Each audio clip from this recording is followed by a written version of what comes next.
Resources add कर दो, इतने स्किल्स, इतने टेक्नोलॉजी आप ऐड कर दो कि आप जो बाहर के ग्लोबल प्रोडक्ट्स हैं उनके साथ आप compete कर सको।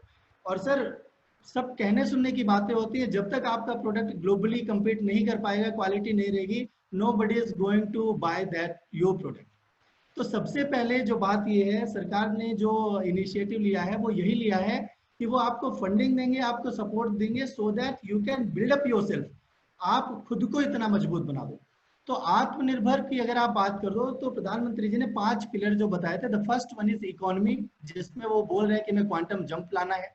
इंफ्रास्ट्रक्चर, जिसके बिना कुछ हो ही नहीं सकता। सिस्टम, जो कि हमें टेक्नोलॉजी ड्रिवन सिस्टम लाना है। अगर आप सीएस के ऑफिस, चार्टर्ड अकाउंटेंट्स के ऑफिस की बात करते हो तो सर आप देखो हमारे जो सीनियर्स थे 40 साल 50 साल से जो काम कर रहे हैं, जो सिस्टम पे काम ही नहीं करते। आप यंग जनरेशन की अगर बात छोड़ देते हो तो सर सैप में तो यंग जनरेशन में बहुत ऐसे है जो कि ईआरपी और सैप में काम नहीं किया, टैली में काफी लोगों ने काम किया या बीसी में काफी लोगों ने काम किया, but they are not very used on this ERP और सैप। तो अब सर आपका बिजनेस करने का तरीका चेंज होगा, बिकॉज अगर मैं अपनी बात करूं तो मैं नेटवर्किंग के लिए जैसे मीटिंग कॉन्फ्रेंसेस लेता था, प्रैक्टिकली जाके फिजिकली जाके लेता था, तो अब मैं वैसे नहीं लेता हूं। अब मैं सेमिनार्स ले लेता हूं, वेबिनार्स ले लेता हूं, मैं ऑनलाइन उनको टीच करता हूं, उनको ट्रेन करता हूं। तो मैंने अपना तरीका चेंज कर दिया, मैंने अपना बिजनेस बंद नहीं कर दिया, I have just change my way.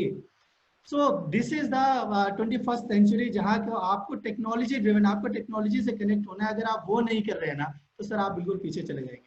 Corona ने वैसे ही आपको उठा के 15 साल पहले पीछे छोड़ दिया है, but I am taking the positive side कि सर जो हमारे इतने सीनियर थे, विद ड्यू रिस्पेक्ट, हमें कहीं ना कहीं उतनी ज्यादा अपॉर्चुनिटीज नहीं मिल रही थी, बट अब हमारे पास इतने ऑप्शन है कि सर 15 साल पीछे अगर दुनिया चली गई तो हमारे पास तो 15 साल का एज आ गया ना, तो अब आप compete करते हो सर, क्योंकि अब आपके पास नॉलेज है, टेक्नोलॉजी, अब आप दुनिया के साथ compete कर सकते हो, भले वो बिफोर हो। सर बिफोर को भी दिखा सकते हो, सर हम भी कर रहे हैं, right. Then on the demography and the demand, तो ये 5 पिलर थे जिसपे हमारे प्रधानमंत्री जी बोलते हैं कि इन्हीं पिलर्स पे आत्मनिर्भर भारत की जो बिल्डिंग है वो खड़ी रहेगी। सेकेंड थिंग, जो important topic what he has said, vocal about the local. अगर आप लॉकडाउन की बात करें, मैं पर्सनली बात करता हूं, मैंने पिछले 3-4 महीनों में ऑनलाइन शॉपिंग कुछ भी नहीं करा। जो लोकल वेंडर्स थे मैं उनको कॉल करके होम डिलीवरी में अपना सामान मंगा लेता था आसपास में। तो आप अगर देखो फ्लिपकार्ट, अमेजोन या और भी जितने ई कॉमर्स साइट्स हैं, एमएनसीज हमारे लिए काम कर रहे थे, वो हमें सपोर्ट नहीं कर पाए। अल्टीमेटली सपोर्ट कौन किया? जो हमारे लोकल वेंडर्स थे उन्होंने हमें सपोर्ट किया। तो अगर हम उन लोकल वेंडर्स को, आप ये देखो कि आपको डिस्काउंट तो हैवी मिल जाते हैं, बट जब आपको जरूरत थी तब उन्होंने सपोर्ट आपको नहीं किया। एग्री कि उनके पास सपोर्ट करने के लिए रिसोर्सेज भी नहीं थे, गवर्नमेंट ने अलाउ नहीं किया था। तो अल्टीमेटली जो लोकल है वही आपको सपोर्ट कर रहा है। तो थोड़ा सा महंगा होगा सर, बट आपको उतना फर्क नहीं पड़ेगा। अगर आप लोकल को सपोर्ट करते हैं तो आज नहीं तो कल वो भी थोड़ा बड़ा होकर आपको बड़े स्केल पे सपोर्ट कर पाए। इसके अलावा जो आत्मनिर्भर पैकेज प्रधानमंत्री जी ने दिया था, so that was around 20 lakh crore. हमारी अगर इंडिया की इकोनॉमी आप देखते हो, जीडीपी देखते हो, 200 करोड़ के तकरीबन हमारी इकोनॉमी है, तो उसका 10% जो जीडीपी का है वो इकोनॉमिक पैकेज उन्होंने अनाउंस किया था, to cater various sectors including the MSME, labour, middle class, industry and everyone. एक नॉर्मल जनमानस से लेके एक बड़ा इंडस्ट्रियलिस्ट जो है, हर बंदे को कुछ ना कुछ सपोर्ट मिला है। तो ये बोल्ड रिफॉर्म जो उन्होंने लिए थे, आज हम उसकी ही चर्चा करेंगे कि वो कैसे हमें सपोर्ट मिलेगा, कैसे हम उस पर एज अ प्रोफेशनल कैसे अपने आप को ग्रो कर सकते हैं, कैसे प्रोफेशनल अपॉर्चुनिटीज हम उनमें से ले सकते हैं। एक्चुअली आप देखो तो थोड़ा सा ये गेम भी हुआ है। एक्चुअली 20 लाख करोड़ का जो पैकेज है वो एक्चुअली 20 लाख करोड़ का नहीं, हालांकि रिकॉर्ड में तो 20 लाख 20.97 करोड़ का दिखाया, बट आप देखो कि पहले जो पैकेज था तो काफी कुछ तो अमाउंट पहले ही उन्होंने रिलीफ में दे दिया था। अब उसके बाद उन्होंने प्लस माइनस, मतलब चार्टर्ड अकाउंटेंट्स जो है they are the master on the figures, तो चार्टर्ड अकाउंटेंट से वैसे फिगर की बात नहीं करनी चाहिए। तो प्रधानमंत्री जी ने फिगर की बात की, फिर भी हमने एनालाइज कर लिया कि सर आपने हमें गोल गोल घुमाया है, हम दुनिया को घुमाते हैं, आपने हमें घुमाया, बट फिर भी हमें समझ में तो आ ही गया। तो सर अगर आप देखो पहले ही रिलीफ में कई सारी चीजें दिया गया था, अब उसी को उन्होंने कंबाइन करके एक बड़ा अमाउंट दे दिया। एक जोक चल रहा था एक टाइम पे कि सर एक काम करो ना, जो रिफंड आप दे रहे हो उसको भी ऐड कर दो पैकेज में कि हम रिफंड तो ये सारी चीजें थी। अगर आप देखो जो ये पैकेज है तो इंडिया 5th पोजीशन पे आता है। जापान ने 21% अपनी जीडीपी का अनाउंस किया था, and likewise US has announced 13%, then 12% and Germany 10%। 10.7 and India has announced approx 10%. इंडस्ट्री के अगर आप रिएक्शंस देखते हैं तो आनंद महिंद्रा जी ने भी रिएक्शन दिया कि भाई बहुत अच्छा पैकेज था, तो रात में नींद नहीं आएगी, इतना अच्छा पैकेज प्रधानमंत्री ने दे दिया, मोर देन एक्सपेक्टेशन था। तो इंडस्ट्री का भी काफी अच्छा पॉजिटिव रिएक्शन था। If you talk about the total package, हम सिर्फ पार्ट 1 की बात करेंगे, पार्ट 1 में भी सिर्फ एमएसएमई की बात करेंगे, तो जो 5,94,000 करोड़ का जो पैकेज है उसकी हम बात करेंगे। ये मैंने आपको बाइफरकेशन दिया, तो आप देखो सर, पहले जो अर्लियर पैकेज थे करीब 9 करोड़ 9.94 लाख करोड़ का तो पहले ही अनाउंस हो चुका था, है ना।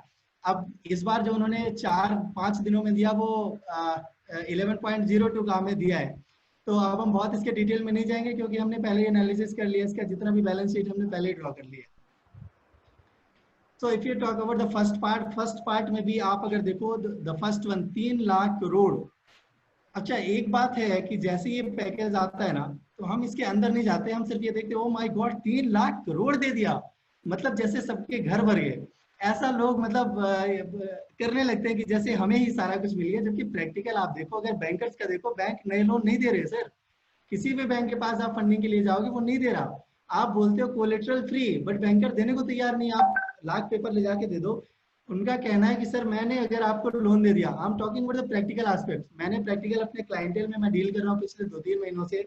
अगर मैं पहले सपोज 1 महीने में 50 केस करवाता था तो इन 3 महीनों में 1 या 2 ही केस हो पाए हैं। रीजन ये था, बैंकर यही कह रहे थे कि सर आप अपनी गारंटी दे दो तो हम दे देते। भाई मैं क्यों गारंटी दे दूंगा, उनको चाहिए गारंटी श्योरिटी कि मैं जो पैसे दे रहा हूँ that I am gonna take it back, मुझे रिकवरी हो जाएगी। This is not converting it to the NPA कि कल के डेट में वो एनपीए कन्वर्ट हो जाए और बैंक का जो बैलेंस शीट है वो खराब हो जाए।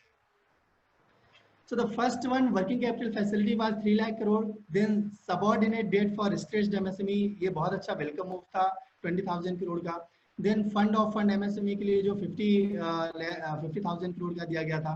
तो ये तीन मेजर बेनिफिट्स थे जो MSME को दिए गए थे। These are not for the only MSME, but also for the business industry. तो कुछ लोगों का क्वेश्चन ये आगे आएगा, हालांकि क्वेरी सेशन में भी मैं लूंगा कि सर ये बताओ, being a trader can I avail this facility. कुछ लोग बोलते हैं हाँ मिल जाएगा, कुछ लोग बोलते हैं नहीं मिलेगा। बट मैडम आप मुझसे लास्ट में ये क्वेरी पुट कर लेने, मैं उसका जवाब दूंगा। चलो अभी दे देता हूँ। सर आप ये बताओ, ये जो लोन है ना, this is for the business including MSME. हम लोग को इंटरप्रेट करते हैं ना सर, कॉमा के बाद देखो इंक्लूडिंग एमएसएमई, उससे पहले क्या है बिजनेस। तो sir though you are not the MSME person, though you are not the MSME enterprises, but still you are the business industry. So being a business industry, you can avail the benefit of these 3 lakh crore. आज नहीं मिल रहा but मिलेगा आपको। अगर आपका पहले loan चल रहा था तो जो 20% वाला इनहेंसमेंट है वो तो सर बिल्कुल आपको मिलेगा। बैंकर का आपके ऊपर ट्रस्ट है, वो 20% वाला जो क्राइटेरिया है वो फुलफिल आप कर रहे हैं, वो आपको पक्का दे रहे हैं, उसमें कोई दिक्कत नहीं है। देन मूविंग फर्दर, आप जब हम एमएसएमई की बात करते हैं तो एमएसएमई के बारे में समझ लें। एमएसएमई एक्ट आप लोगों ने में भी पढ़ा है, नहीं पढ़ा I don't know, I assume कि थोड़ा बहुत आपने पढ़ा होगा, या नहीं भी पढ़ा तो भी सर कोई दिक्कत नहीं है। एमएसएमई जो इंडस्ट्री है वो गवर्न होती है एमएसएमई एक्ट से। If you talk about the act, जो एमएसएमई एक्ट है 2006 में इस एक्ट को पास किया गया, 2 अक्टूबर 2006 को। इस एक्ट में अगर आप देखते हैं 6 chapters are there and 32 section, जो 13-14 पेज का बस ये पूरा एक्ट है। आप मतलब खाते पीते टाइम कभी भी बैठ के इसको पूरा पढ़ के रीड आउट कर सकते हैं, बहुत छोटा सा एक्ट है। जब हमने जीएसटी, इनकम टैक्स और सर्विस टैक्स इतना बल्कि पढ़ लिया तो ये तो बहुत छोटा सा एक्ट है। So this is the good opportunity, wonderful opportunity for the new professionals also। जैसे हमारे यंग एज के जो चार्टर्ड्स हैं तो उनके लिए नया वेन्यू है। बहुत चार्टर जो है जनरली आप देखो हम किस पे डील करते हैं, हमने इनकम टैक्स पे डील किया, ऑडिट पे डील किया, सर्विस टैक्स, अब जीएसटी पे हमने डील कर लिया। इसके अलावा हमारी दुनिया यही लिमिटेड हो जाती है। कुछ अकाउंटिंग पे हमने डील कर लिया, बहुत ज्यादा आगे बढ़े तो हम थोड़ा फॉरेन अकाउंटिंग पे डील कर लेते हैं, इसके अलावा हम सोचते नहीं। बट ट्रूली स्पीकिंग बहुत सारे ऐसे लोग हैं जो सिर्फ फंडिंग पे ही काम करते हैं, जो सिर्फ एमएसएमई पे ही काम करते हैं। उनको सर्विस टैक्स क्या है, जीएसटी क्या है, इनकम टैक्स है, उन्हें फर्क ही नहीं पड़ता, वो सोचते नहीं है। तो जब आप पूरी एनर्जी किसी एक टॉपिक पे डिवोट करते हो, किसी एक फील्ड पे डिवोट करते हो, तो आपको एक्सेल हो जाता है उसमें। आपको सब कुछ न्यूएंसेस पता होते हैं, आपको क्या प्लस माइनस करना है, कैसे आपको फंडिंग लेनी, सब कुछ आपको पता हो जाता है। तो जिन लोगों ने अभी तक डिसाइड नहीं किया है, जनरली हमारी एज वाले थोड़ा सा लेट ही डिसाइड करते हैं, जब उनको 10 साल का एक्सपीरियंस हो जाता है कि मैं किस चीज में अच्छा कर पा रहा हूँ, तो उसी को लेके आगे चलूंगा। But sir this is new field, आपके लिए अच्छी अपॉर्चुनिटी है अगर आप लॉन्ग रन में इसको लेके चलना चाहें तो। अब सर ये MSMED एक्ट तो पास हो गया, अब इसके बाद मिनिस्ट्री एक फॉर्म की गई 2007 में, मिनिस्ट्री ऑफ MSME। जनरली कोई भी एक्ट आता है उसके पीछे मिनिस्ट्री इसलिए आती है सो दैट उस इंडस्ट्री को वो कैटर कर सके, उसके जो प्रैक्टिकल इश्यूज हैं, उनके जो रेगुलेटरी इश्यूज हैं, उनको वो सपोर्ट कर सके। So in the year 2007 it has been form by the government of India. Generally आप देखो MSME का जो बजट होता है ना, वो हमारे इंडिया के एजुकेशन सिस्टम जैसे ही होता है। एजुकेशन सिस्टम में 3-4% दे दिया, MSME में थोड़ा सा और बढ़ा दिया। तो MSME को अभी तक आप देखो 2020-21 से पहले का जो बजट है वो काफी कम हुआ करता था, but in the first time आप देखो 7,572 करोड़ का जो बजट है 2021 में दिया गया था। नेक्स्ट टाइम जब आप देखोगे अगला बजट, उसमें बहुत अच्छा जंप आएगा इसमें। MSME का जो मिनिस्ट्री है वो फंक्शन क्या करती है कि जो MSMEs हैं, micro small and medium enterprises हैं, उनको मैं क्रेडिट फ्लो प्रोवाइड करवा सकूं, उनकी मार्केट में कम्पिटिटिवनेस कैसे बढ़े, ग्लोबली कैसे वो कम्पीट कर पाएंगे, मार्केट का उनको सपोर्ट हो गया, टेक्नोलॉजी का अपग्रेडेशन वो अपने बिजनेस में कैसे कर सकते हैं, स्किल डेवलपमेंट कैसे कर सकते हैं। So government use to provide the trainings also. नए जॉब अपॉर्चुनिटीज जैसे ग्लोबल मार्केट में आप देखो ट्रेड फेयर, जैसे अपने प्रगति मैदान में ट्रेड फेयर लगता है तो इंडिया के बहुत सारे लोग आते हैं। जैसे आप ऑटो एक्सपो लगता है नोएडा में, तो इंडिया के बाहर भी वर्ल्ड से कई जगह कंट्रीज से लोग आते हैं। सो वैसे ही अलग अलग पार्ट में जब ट्रेड फेयर लगते हैं तो हमारी जो भारत सरकार है वो हमारे यहाँ के जो एंटरप्रेन्योर्स हैं उनको ऑप्शन देती है, उनको ऑफर देती है कि आप वहाँ जाके अपने प्रोडक्ट को प्रमोट कर सकते हैं, जो एक्सपेंसेस आएगा हम उसको बियर करेंगे। तो ये बहुत कुछ बेनिफिट्स हैं जो गवर्नमेंट देती है। अब MSME सर इंपॉर्टेंट क्यों है? तकरीबन जीडीपी का जो 8% है वो MSME कंट्रीब्यूट करता है। अगर मैन्युफैक्चरिंग आउटपुट की आप बात करते हैं तो तकरीबन 45% जो मैन्युफैक्चरिंग आउटपुट है this has been contributed by the MSME। If you talk about the total export, तो टोटल एक्सपोर्ट का 40% जो चंक है वो MSME सेक्टर से ही आता है। आपने रिसेंट में अगर एक न्यूज देखी हो तो उस न्यूज में था कि 99% जो बिजनेस है वो MSME कैटेगरी में फॉलो हो रहा है। आप न्यूज कटिंग में आपको आगे प्रेजेंट भी कर दूंगा। 99% अगर जो है वो MSME में है तो फिर 1% ही है जो बाकी लोग कैटर कर रहे हैं। तो सर आपके लिए कितनी बड़ी प्रोफेशनल अपॉर्चुनिटी हो सकती है, दैट यू कैन इमेजिन। अगर आप एम्प्लॉयमेंट जनरेशन की बात करते हैं तो द फर्स्ट सेक्टर इज, किसी की वॉइस आ रही है, प्लीज म्यूट करेंगे। So MSME is the next sector, second sector, which is giving so much importance in the employment creation. Second agriculture sector के बाद यही है MSME sector जो कि employment generation करता है, इतने सारे लोगों को employment देता है, क्योंकि छोटा बिजनेस है, हर बंदा छोटा मोटा बिजनेस तो कर ही लेता है जो कि MSME सेक्टर में आ रहा है। अब सर हम बात करते हैं कि अगर मैं MSME कैटेगरी में आ रहा हूँ, MSME सर नाम तो MSME है, इसका नाम अभी रजिस्ट्रेशन के चेंज होकर उद्यम कर दिया गया, उसकी भी हम आगे बात करेंगे। तो अगर मैं MSME कैटेगरी में सर आ गया तो मुझे बेनिफिट क्या मिलेंगे? So these are some of the highlighted points जो कि आपको बेनिफिट मिलेंगे। जैसे कि आपको लोन का मैंने बताया, प्रायोरिटी लेंडिंग, आपकी फाइल जो है उसको प्रायोरिटाइज किया जाएगा, बैंक वाला पहले आपको लोन देगा in comparison to normal businessman. दूसरा कोलेटरल फ्री। कोलेटरल फ्री की सर अगर आप बात करते हैं इसकी कितनी जरूरत है, अगर मैं उसकी बात पे डिस्कस करूं तो sir we are not from the Ambanis, ना मैं अनंत अंबानी हूँ ना ही मैं आकाश अंबानी, ठीक है, और ना ही खुशबू मैडम ईशा अंबानी है कि इनके पास इतना बैकअप है, इतना लीगेसी है कि सर 2-4-10 लाख करोड़ का मेरे पास बैकअप है, कोई दिक्कत नहीं, हम एक नया जियो खड़ा कर देंगे, ठीक है, या मैं नया जियो मीट लाके खड़ा कर दूंगा या व्हाट्सएप का नया वर्जन लाके खड़ा कर दूंगा।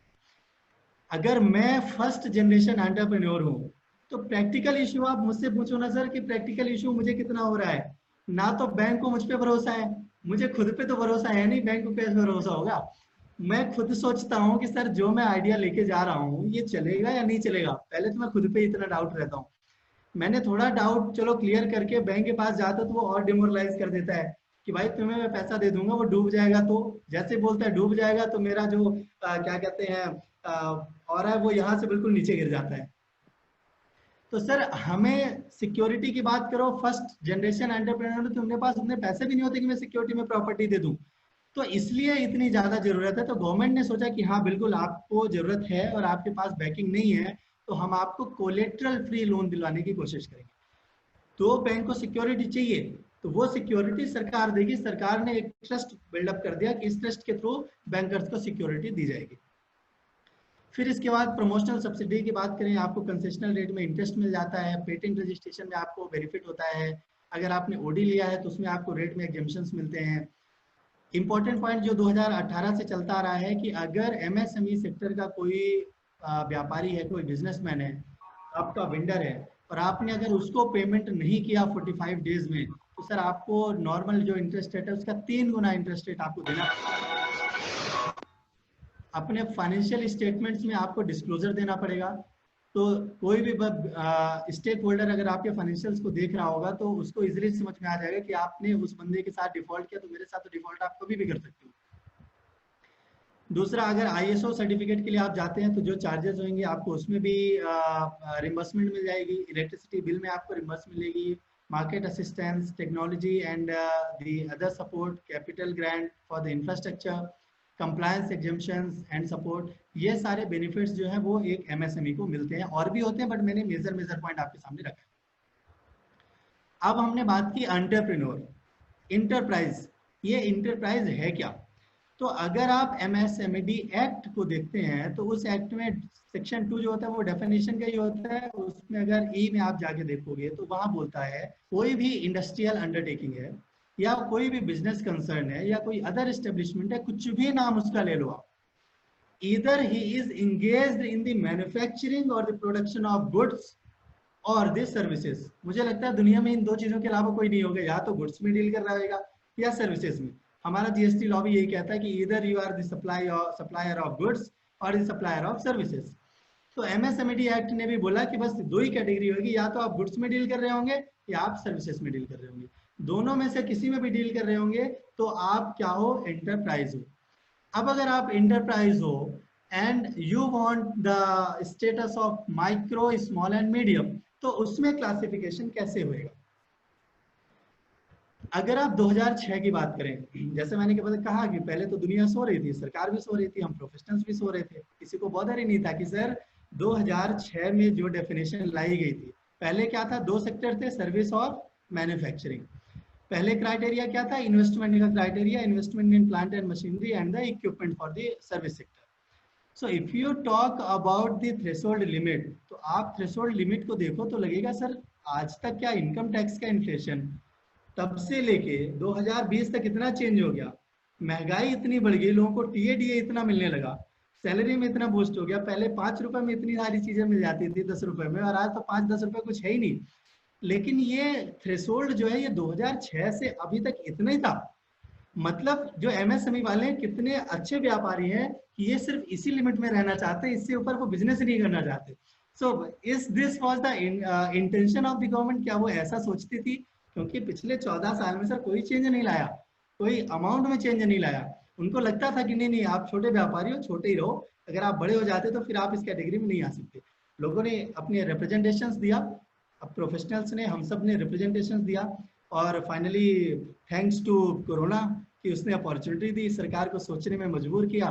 तो फाइनली सरकार ने सोचा कि देखो पहले जो थ्रेशोल्ड मैन्युफैक्चरिंग और सर्विस के लिए होता था इन्वेस्टमेंट का 10 करोड़ और 5 करोड़ बहुत छोटा अमाउंट था, उसको उन्होंने चेंज किया।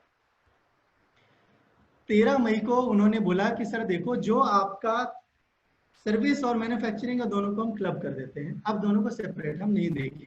मतलब आपको you have to see the combined value, combined thing, दोनों की एक थ्रेशोल्ड दोनों के लिए। दूसरा उन्होंने बोला कि सिर्फ इन्वेस्टमेंट का हम क्राइटेरिया नहीं देखेंगे, टर्नओवर का भी क्राइटेरिया डालेंगे।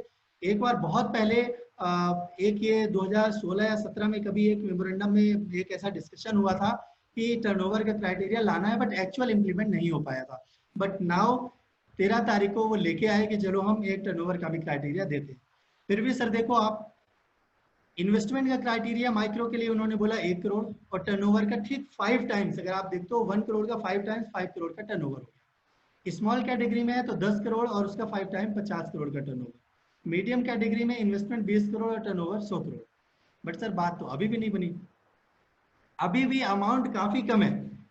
अब जब लोगों को थोड़ा सा कहते हैं ना वो जागरूकता आई, अवेयरनेस लोगों को फील हुआ, तो अब वो बोले कि अब तो टाइम है, अब तो सरकार को सुनना ही पड़ेगा, और रिप्रेजेंटेशन दिया इंडस्ट्री ने। जब और रिप्रेजेंटेशन दिया तो actually need of the hours, तो सरकार ने बोला चलो ठीक है हम चेंज करते हैं। तो सरकार ने माइक्रो और स्मॉल का तो सेम रखा, लेकिन जो मीडियम इंटरप्राइजेज है उसका थ्रेशोल्ड उन्होंने चेंज कर दिया। And now the threshold criteria is for the investment this is 50 crore, और उसका 5 टाइम्स है टर्नओवर 250 करोड़। तो जब ये 250 करोड़ का क्राइटेरिया आ गया तो तकरीबन 99% जो बिजनेस इंडस्ट्री है वो इसमें फॉल कर। अब सर बात इंपॉर्टेंट ये आती है, अब मैं क्वेश्चन करता हूं, आप लोग जरा मुझे चैट बॉक्स में रिप्लाई कीजिए। अगर मेरा इन्वेस्टमेंट 30 करोड़ का है और मेरा जो टर्नओवर है वो मेरा 70 करोड़ का है, तो मैं किस कैटेगरी में फॉल करूंगा? बताइए सर, मैं चैट बॉक्स में देख रहा हूं।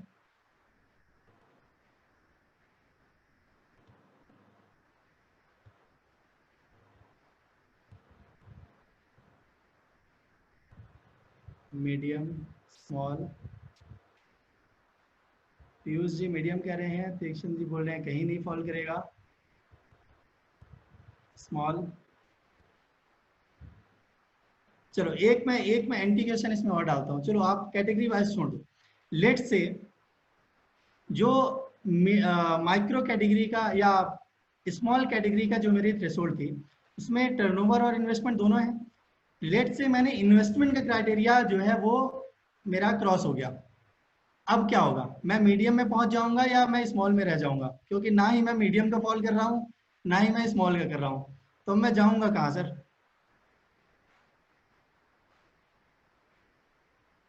बताइए सर किस में जाऊंगा? सर कैटेगरी तो एक ही रहेगी, medium medium medium, okay okay okay okay, ठीक है। आते हैं सर इस पर डिस्कस कर लेते हैं, बिल्कुल बहुत ही अच्छा टॉपिक है।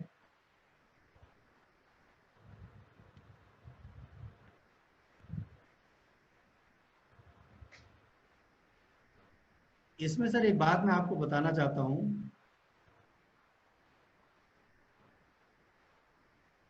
जो मेरा थ्रेशोल्ड है मैंने जो क्रॉस किया है, जब भी आप थ्रेशोल्ड को क्रॉस करते हैं ना, एक चीज याद रखना, अगर आपको लोअर कैटेगरी में हमेशा रहना है ना, तो लोअर कैटेगरी के दोनों ही क्राइटेरिया आपको फिलफिल करने पड़ेंगे।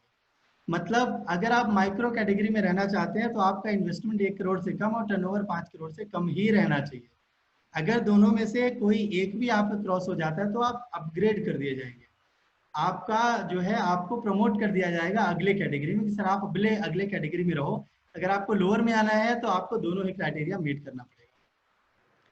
अब जैसा मैंने आपको एग्जांपल दिया, तो इन केस मेरा अगर अपवर्ड चेंज आता है, मतलब मैं अगर ऊपर चला जाता हूं, तो उस केस में क्या होगा कि जो मेरा प्रीवियस था, लाइक अगर मैं पहले माइक्रो में था तो जो मेरा माइक्रो कैटेगरी है, माइक्रो का स्टेटस है, वो कंटिन्यू करेगा उस फाइनेंशियल ईयर तक। अगले फाइनेंशियल ईयर से मेरा जो स्टेटस है वो 1 अप्रैल से चेंज होगा। अगर आपका एक पहले का नोटिफिकेशन था कि अगर आपका कोई चेंज होता है तो जो स्टेटस पहले था वो 3 साल तक आप कंटिन्यू कर सकते हैं, बट वो अब सुपर सेट कर दिया गया है, उसको विड्रॉ कर दिया गया है, तो जो 26 तारीख को नोटिफिकेशन है आप वही कंटिन्यू करेगा। तो अब आपको ये ध्यान रखना है कि अगर आपका स्टेटस चेंज होता है तो सर उस साल उस फाइनेंशियल ईयर के क्लोजर तक तो आपका वो स्टेटस चलेगा, उसके बाद जो नया फाइनेंशियल स्टार्ट होगा वहां से आपका नया स्टेटस जो है वो आपको दे दिया जाएगा।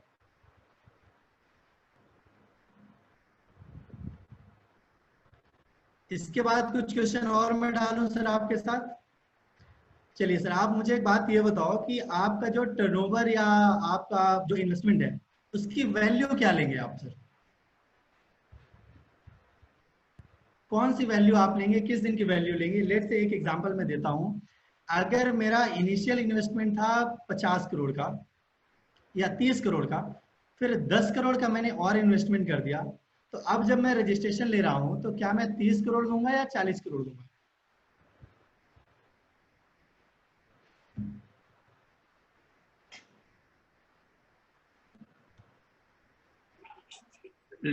लास्ट बैलेंस शीट के हिसाब से। लास्ट बैलेंस शीट के हिसाब से 40 करोड़ देंगे, ओके। सर मैं नया बिजनेसमैन हूँ, मेरी बैलेंस शीट ही नहीं है। मैंने बोला ना फर्स्ट स्टेज एंटरप्रेन्योर, तो मेरी बैलेंस शीट ही नहीं है। अभी मैंने दिसंबर में बिजनेस स्टार्ट किया। अब जब मार्च आएगा, अप्रैल आएगा, इनकम टैक्स की रिटर्न नोटिफाई की जाएगी, तब फिर इसके बाद नोटिफिकेशन में भी काफी टाइम लग जाता है ना। अभी तक सिर्फ 1 2 3 ही नोटिफिकेशन अभी आई हैं आईटीआर की। तो अगर है नहीं उस केस में सर कैसे करेंगे? तो 40 ही गिना जाएगा। 40 गिना जाएगा, ओके। बिल्कुल सही सर, आपने बिल्कुल सही बोला, 40 ही हम गिनेंगे। आइए सर, अब हम डिटेल में इसको डिस्कस करेंगे कि किसको गिनेंगे, कितना अमाउंट गिनेंगे। एक बात और, चलो मैंने क्वेश्चन नहीं पूछा बट मैं जवाब ही दे देता हूँ सर। जो इन्वेस्टमेंट है और टर्नओवर है, दोनों क्या सेपरेट हम देखेंगे या एक साथ देखेंगे?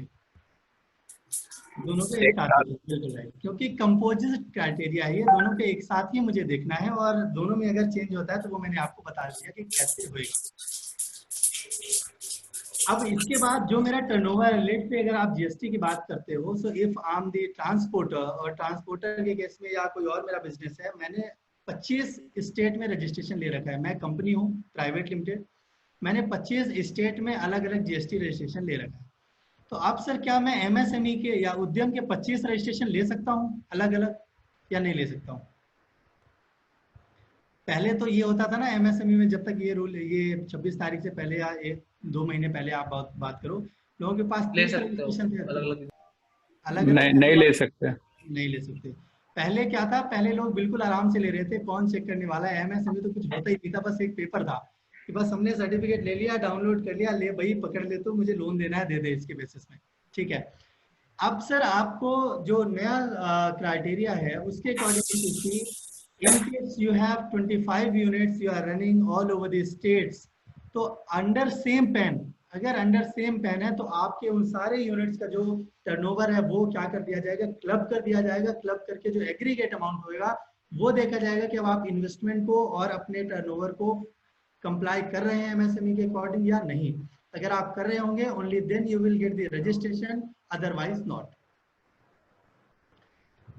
दूसरा, एक और बड़ा प्रहार व्यापार जगत में, कि पहले तो कुछ भी अमाउंट डालते थे, सीए साहब से सर्टिफिकेट ले लेते थे कि सर एक काम करो ना, प्लीज मुझे लिख के दे दो कि मैं एमएसएमई में फॉल करता हूँ, इतना ही टर्नओवर है। बट सीए साहब अब तो आप सर्टिफाई नहीं कर पाओगे, सर्टिफिकेशन की फीस गई आपकी। क्यों? क्योंकि अब तो ये लिंकेज हो गया है सर। अब ये इनकम टैक्स और जीएसटी से लिंक कर दिया गया है। अब आप देखो जिंदगी कितनी कॉम्प्लिकेटेड होती जा रही है। मतलब आपको जो ट्रू एंड फेयर व्यू आप बैलेंस शीट में लिखते हो, अब आपको ट्रू एंड फेयर व्यू अपने लाइफ में भी लेके आना है, कि आपको ट्रू एंड फेयर व्यू में ही सर काम करना पड़ेगा। जहां भी थोड़ा सा झोल हुआ ना, आपके लिए दिक्कत खड़ी हो जाएगी। आपने कुछ और सर्टिफाई करके दिया और बंदे ने इनकम टैक्स में कुछ और फाइल कर दिया, तो लिंकेज इनकम टैक्स से होगी और आपका सर्टिफिकेट आपके दफ्तर पे डिपार्टमेंट वाले आ जाएंगे, सीए साहब आपको जरा स्वागत करना है, चलो कुछ आपके लिए चाय पानी हो जाए डिपार्टमेंट में।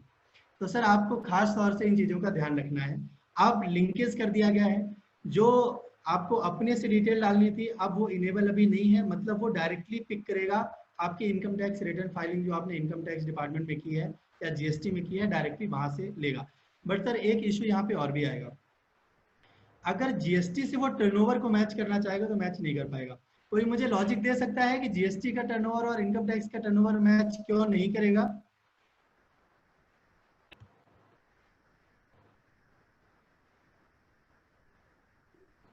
आप लोग सर चैट बॉक्स में मुझे जवाब दीजिए, क्यों मैच नहीं करेगा या मैच करेगा? अगर 100% मैच करेगा तो आप बताओ सर क्या मैच करेगा?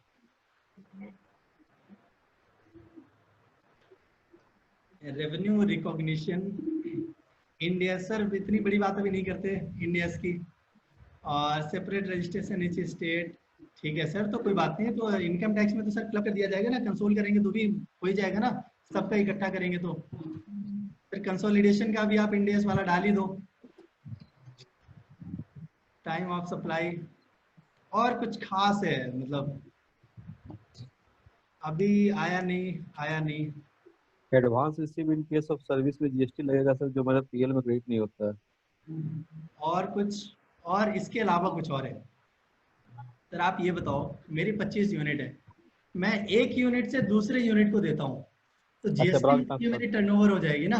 बट अगर आप कंसोलिडेशन की बात करते हो या अपने फाइनेंशियल की बात करते हो तो इंटर ब्रांच जो है वो हट जाएगा, राइट? तो ये जो अभी जवाब आया ध्रुव जी का, ठीक है सर, बिल्कुल आप सही कह रहे हो। तो इस केस में क्या हुआ सर कि जो मेरी टर्नओवर यूनिट्स की थी वो यहाँ पे काउंट नहीं की जाएगी, और जब काउंट नहीं करेंगे तो जीएसटी में कुछ और आ रही होगी और इनकम टैक्स में कुछ और आ रही होगी। अब इसके बाद देखते हैं कि इन्वेस्टमेंट का जो कैलकुलेशन है, जो वैल्यू है वो कैसे लेंगे। तो सर अगर आप एक्ट की बात करते हो, एक्ट को देखते हो, तो इन्वेस्टमेंट में बोला गया है कि सर आपकी जो परचेज वैल्यू है, जो इनवॉइस वैल्यू है वो लेंगे, लेकिन उसमें कुछ चीज़ों को एक्सक्लूड किया गया है। इससे पहले एक पॉइंट जो मैंने आपको आईटीआर का बोला था कि सर अगर मेरा नया बिजनेस है, मैं न्यू एंटरप्रेन्योर हूँ, मैंने अभी तक अपना बैलेंस शीट नहीं फाइल किया है या अपनी इनकम टैक्स रिटर्न नहीं फाइल किया है, so I have opportunity to self declare my investment or the turnover। मैं अपने आप का सेल्फ डिक्लेरेशन दे देता हूँ, 31 मार्च तक वही चलेगा। उसके बाद जब आप अपनी बैलेंस शीट को करोगे तो आप अपना अपडेट कर देना डिटेल, और वो डायरेक्टली लिंक हो जाएगा। प्लांट मशीनरी की सर अगर आप बात करते हो तो डेफिनेशन जो है प्लांट एंड मशीनरी और इक्विपमेंट की वो वही है जो आपकी इनकम टैक्स रूल 1962 में दी गई है, कोई चेंज नहीं है। It means all the tangible assets other than land, building, furniture and fixtures. यही डेफिनेशन उन्होंने ऑप्ट कर लिया, क्योंकि नई डेफिनेशन अपने से बनाने में टाइम लग रहा है सर, और हम कॉपी पेस्ट में माहिर हैं, तो हमने वहीं से उठा लिया कि चलो ठीक है अभी तो काम चलेगा हमारा।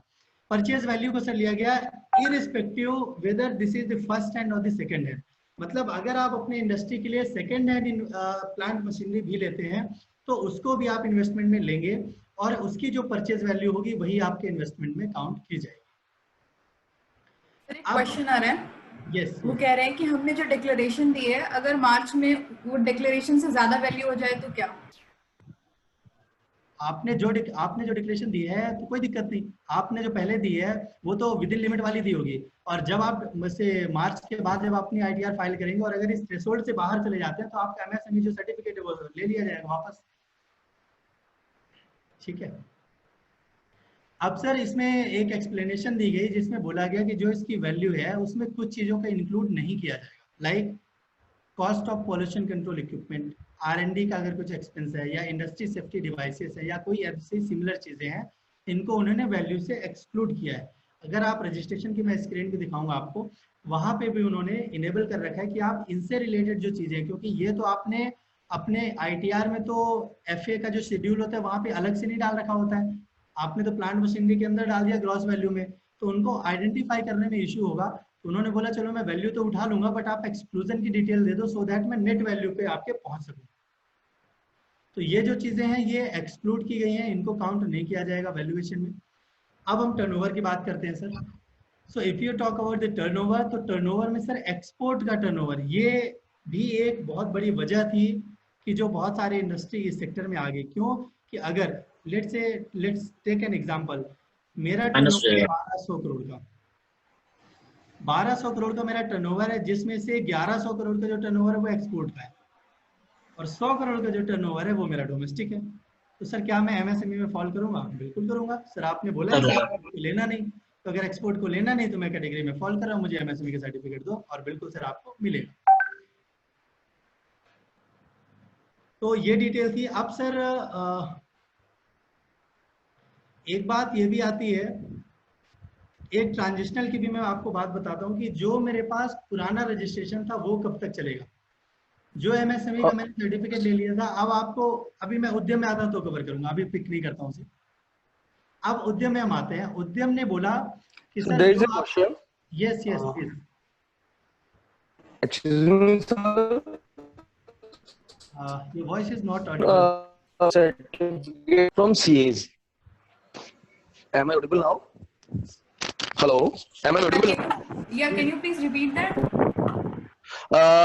Banks ask for PSL priority sector classification certificates from CAs हाँ हाँ, while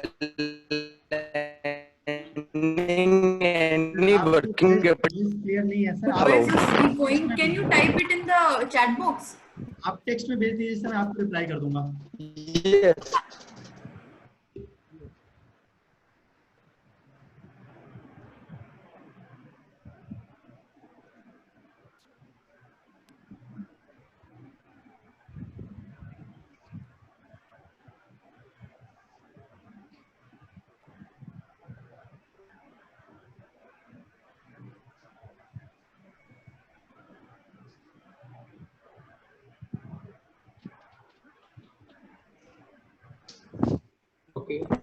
There are a lot of questions in the chat box. I guess हमें थोड़े question answer round कर लेना चाहिए. Sure. मैं फिर अभी चैट बॉक्स में आ जाता हूँ, देख ही लेता हूँ, है ना.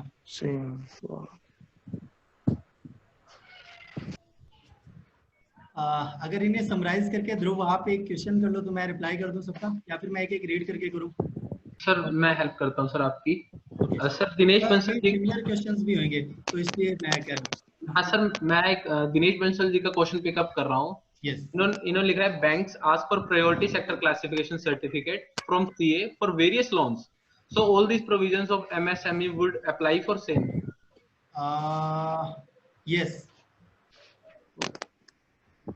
सर नेक्स्ट क्वेश्चन हम विद्या खन्ना जी का ले रहे हैं. Investment and turnover is combined, then if anyone exceeds the limit the MSME. I'll interrupt you. जो अभी PSL का सर ने पूछा क्वेश्चन, इसमें मैं एक और ऐड करता हूँ सर. MSME सर्टिफिकेशन के लिए भी कई लोग CS के पास आते हैं कि सर मुझे आप लिख के दे दो कि मेरा इतना टर्नओवर है, इतना इन्वेस्टमेंट है. राइट. बहुत सारे लोग आते हैं, मेरे पास भी बहुत सारे लोग आए, मैंने सबको मना कर दिया. मैंने सिर्फ उन्हीं को अलाउ किया जिन्होंने मुझे अपनी लास्ट ITR या अपने बिजनेस की डिटेल दिखाई है, और अगर मैं सेटिस्फाई था कि हाँ ठीक है आपका इतना ही है टर्नओवर, उसके अंदर ही आ रहा है, तभी मैंने अप्रूव किया. प्रैक्टिकल एक आपको अपॉर्चुनिटी बता देता हूँ. कई लोग होते हैं, जैसे सपोज मैं हूँ एक कंपनी का मैं ऑनर हूँ और मैंने ध्रुव से कुछ सर्विसेज लिया. अब ध्रुव ने बोला मैं MSME का हूँ, और क्योंकि मैं एज अ कॉर्पोरेट मुझे डिस्क्लोजर देना होता है, तो मैं ध्रुव से मांगूंगा कि ध्रुव आप मेरे को एक सर्टिफिकेट दे दो, एक डिक्लेरेशन दे दो कि आप MSME में फॉल करते हो या नहीं करते हो. Right sir. ध्रुव अपने CA साहब के पास जाएंगे, बोलेंगे कि आप मुझे सर सर्टिफिकेट बना के दे दो जो मेरी कंपनी है वो मांग रही है. तो सर अगर बीइंग अ प्रोफेशनल आप ऐसे सर्टिफिकेट को साइन कर रहे हैं तो please take proper due diligence. आप जब तक अच्छे से नहीं देखते हैं तो आप सर बिना देखे हुए ब्लाइंड आई में कुछ भी साइन मत करना. सर मेरी एक प्रैक्टिकल क्वेरी और ये है कि जैसे उसमें मांगते हैं कि आपको ओरिजिनल प्लांट एंड मशीनरी की वैल्यू लेनी है, तो सर एक क्लाइंट है जिसका बिजनेस 15 ईयर से एग्जिस्टेंस के अंदर है, तो उस केसेस में ये बहुत मतलब डिफिकल्ट टास्क है कि उसकी ओरिजिनल कॉस्टिंग को निकालना, क्योंकि WDV हमारे पास होती है. तो क्या हम इससे ये सर्टिफाई कर सकते हैं कि मतलब जो उनका एक जैसे कि लिमिट स्पेसिफाइड है कि दिस लिमिट से नीचे माइक्रो होगा, दिस लिमिट से नीचे स्मॉल होगा, तो हम डायरेक्टली ये लिख दें कि this client falls in this category.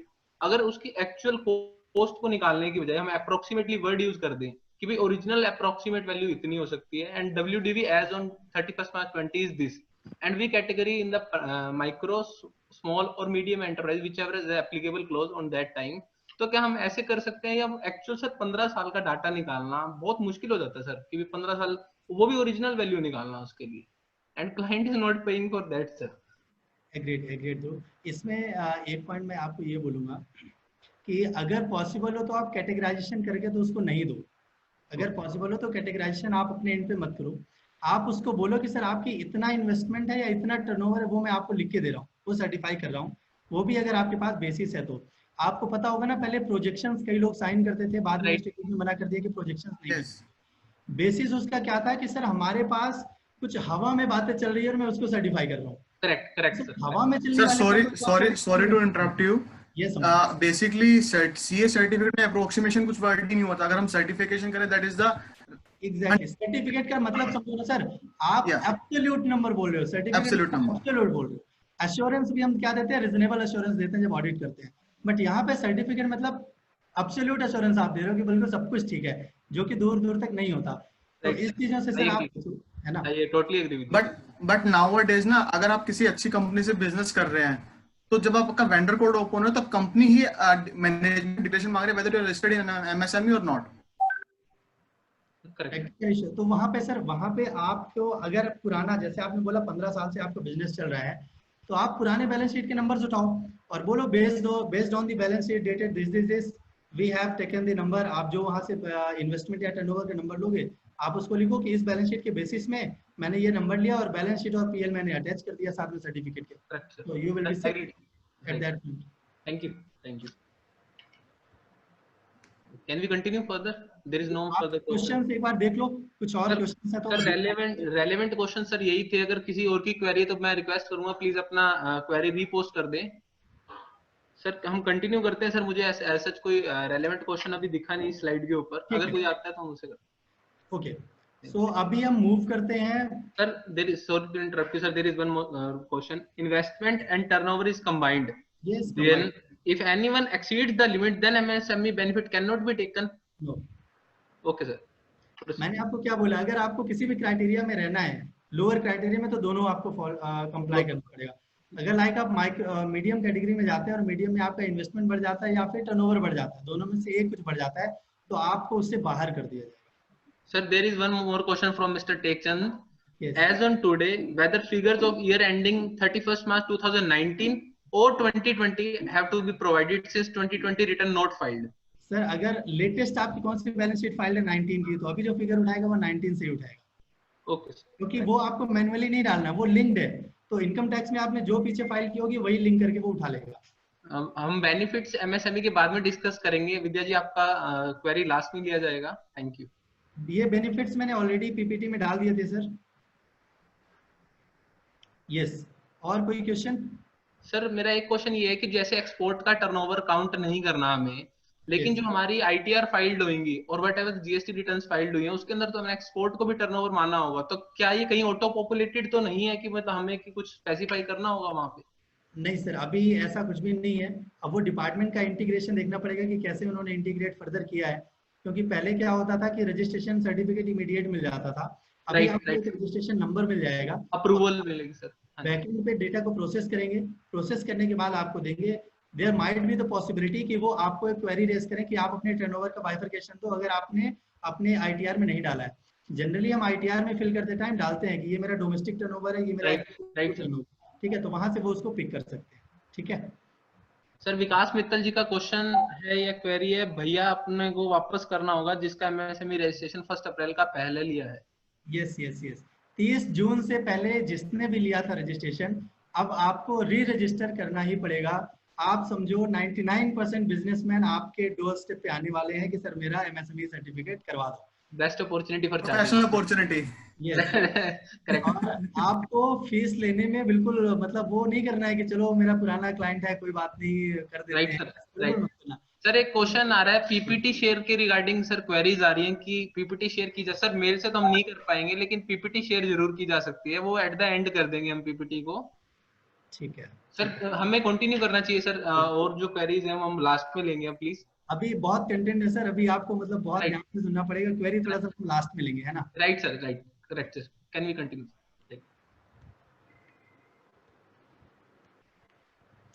तो अब हम उद्यम रजिस्ट्रेशन पे थे, उद्यम रजिस्ट्रेशन की बात करते हैं। तो सर पहले जो एमएसएमई था अब उसका नाम चेंज करके क्या कर दिया गया, उद्यम।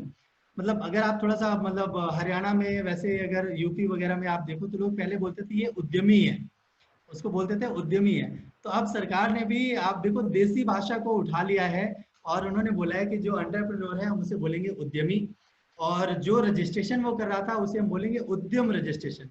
And the certificate which department is going to provide that will be called उद्यम registration certificate, जिसे पहले हम उद्योग आधार मेमोरेंडम सर्टिफिकेट बोलते थे, अब उसे हम बोलेंगे उद्यम रजिस्ट्रेशन सर्टिफिकेट।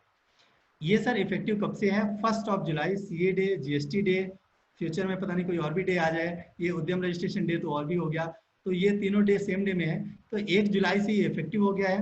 तो 1 जुलाई के बाद आपको कोशिश करना है जो इससे पहले तक रजिस्ट्रेशन जिन्होंने लिया था, आप अपने क्लाइंटेल की लिस्ट बनाओ और एक बल्क मेल सबको करो कि सर ये नया नया चेंज आया है, अगर आप एमएसएमई की क्राइटेरिया में फॉलो कर रहे हैं तो प्लीज कम टू मी, हम आपको एडवाइस करते हैं और अपना रजिस्ट्रेशन आप करवा लीजिए, ये आपके लिए बेनिफिट रहेगा।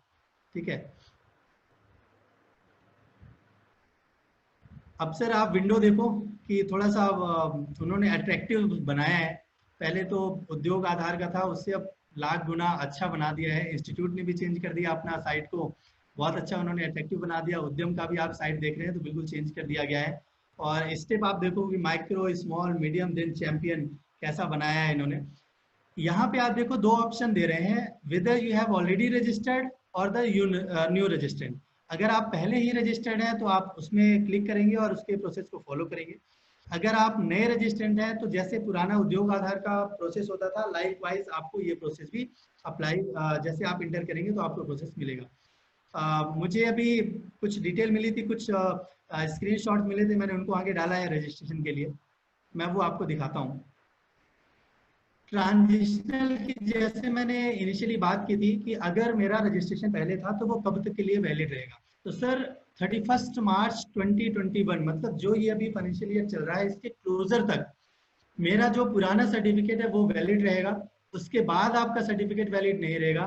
तो जो मेरे प्रोफेशनल ब्रदर्स हैं, यंग ब्रदर्स हैं, मैं उनको भी एडवाइस करूंगा कि सर आपकी फीस जो पिछले साल आपने ऑडिट की, अब इस साल ऑडिट करने जाओगे तो उनको रिमाइंड कराओगे, तब वो सोचेंगे अच्छा हाँ आपकी पिछले साल की फीस देनी थी, दिमाग से निकल गया सर, मैं ध्रुव जी करवाता हूँ आपको फीस का।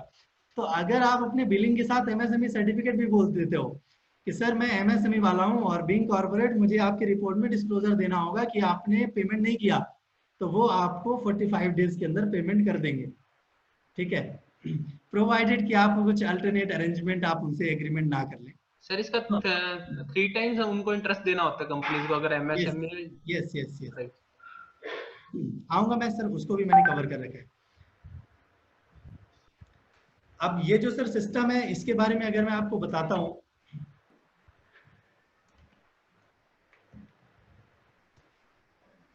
बहुत अच्छा फुली ऑटोमेटेड सिस्टम इन्होंने बनाया है जहाँ पे ये जो एंटरप्रेन्योर है उसको उद्यम बोल रहे हैं, इस रजिस्ट्रेशन प्रोसेस को उद्यम रजिस्ट्रेशन इन्होंने बोला है। एक बहुत पहले मेमोरेंडम आया था, नोटिफिकेशन आई थी जो कि अब विड्रॉ कर ली गई है, क्योंकि उसमें उन्होंने उद्योग आधार का मेमोरेंडम दिया था। तो अब क्योंकि उद्योग आधार ही नहीं रहा तो इसलिए उस नोटिफिकेशन की ही जरूरत नहीं रही। अब उद्यम रजिस्ट्रेशन ये परमानेंट रजिस्ट्रेशन है, मतलब एक बार आप करवा लो दोबारा नहीं करवाना पड़ेगा, अनटिल अनलेस की कोई ऐसा ही चेंज दोबारा ना हो जाए कि जब फिर बोल दिया जाए कि अब चलो उद्यम भी नहीं रहा, अब कुछ नया रजिस्ट्रेशन आपको करना पड़ेगा। पहले मैंने आपको जैसे बताया इमीडिएट सर्टिफिकेट मिलता था, अब आपको इमीडिएट सर्टिफिकेट नहीं मिलता है। You will get a registration number and after the back and process they will give you the registration certificate, अगर सारी चीजें आपको उनको सही मिलती है तो। एक चेंज इन्होंने क्यूआर कोड का सिस्टम डाला है। जैसे अब हम इतने यूज हो गए हैं पेटीएम, गूगल पे, फोन पे, इन सब चीज़ों से क्यूआर की हमें आदत हो गई है। कई लोग अपने विजिटिंग कार्ड में भी क्यूआर कोड डलवा देते हैं, हालांकि प्रोफेशनल्स के लिए अलाउड नहीं है एक्सेप्ट फ्यू इन्फॉर्मेशन। तो अब इसमें भी क्यूआर कोड दिया गया है कि अगर उस उद्यमी से रिलेटेड आपको डिटेल जाननी है तो आप उस क्यूआर कोड को स्कैन कीजिए, आपको सारी डिटेल दिख जाएगी। इस रजिस्ट्रेशन को दोबारा आपको रिन्यू नहीं कराना पड़ेगा। अगर कोई प्रैक्टिकल इश्यूज हैं तो आपको अलग अलग डिपार्टमेंट जाके अलग विंडोज में जाके डिस्कस नहीं करना है। You will get a single window that is called champion control room, वहां पे आपकी सारी समस्याओं का समाधान किया जाएगा। रजिस्ट्रेशन फी इज नील, कोई भी चार्ज नहीं लगेगा। जैसे आप डालते हैं उद्यम रजिस्ट्रेशन तो कई सारी साइट्स खुल जाती हैं, सर उनके बहकावे में ना जाएं। उद्योग आधार की साइट में कोई भी चार्ज नहीं लगते हैं। फिर इसके बाद ये पेपरलेस है, आप देख रहे हो ना कितना डिजिटल होता जा रहा है इंडिया। हमें आईसीआई ने अलाउ कर दिया कि सर प्रिंट आउट आपको नहीं निकालना है तो ऑडिट रिपोर्ट डिजिटली साइन कर सकते हो आप, कोई टेंशन नहीं है ना।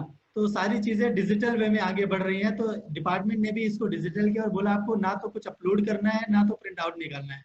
हम सर्टिफिकेट में भी आपको हार्ड कॉपी नहीं देने वाले, आपको सॉफ्ट कॉपी दे देंगे। आपको जहां रखना है, जिसको दिखाना है, सॉफ्ट कॉपी में आप दिखा लो, बहुत जरूरत है तब आप उसको प्रिंट निकालना, अदरवाइज पेपर वेस्ट मत करना।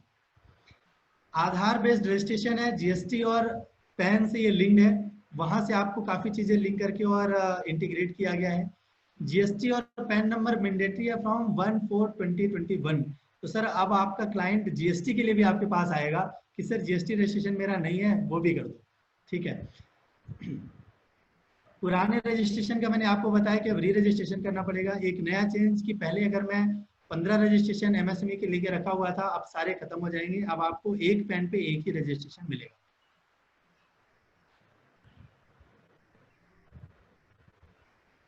अब सर बात आती है क्योंकि आधार बेस्ड है, तो अगर ये कंपनी है, ध्रुव आप बताओ अगर मैं कंपनी हूँ या एचयूएफ हूँ तो उस केस में तो मेरे पास आधार होगा नहीं, मैं रजिस्ट्रेशन कैसे करूंगा? उसके ट्रस्टी के बेसिस पे कर देते थे सर पहले तो काम चलाने के लिए। उसके जो सेटलर हैं या जो मेन बोर्ड ऑफ डायरेक्टर है उसके बेसिस पे कर दिया करते थे। जो उसका ऑथराइज सिग्नेटरी है, चाहे वो कंपनी हो या पार्टनरशिप है या फिर एचयूएफ है, उसका जो ऑथराइज सिग्नेटरी है उसके थ्रू हम इसको अप्लाई कर देते थे। और हाँ, एक चीज जो मैंने आपको बताई, अभी मैं जो एक्ट है उसका एक जिस्ट भी आपको दूंगा कि पूरे एक्ट में क्या है वो भी आपको बताऊंगा। उसमें एक सेक्शन 27 है, जैसे जीएसटी वगैरह में आप देखते हो ना पेनल्टी का 73 to 76, कितना लोग परेशान हो जाते हैं कि जैसे 73 आता है पेनल्टी की बात हो गई, 129 132 राइट।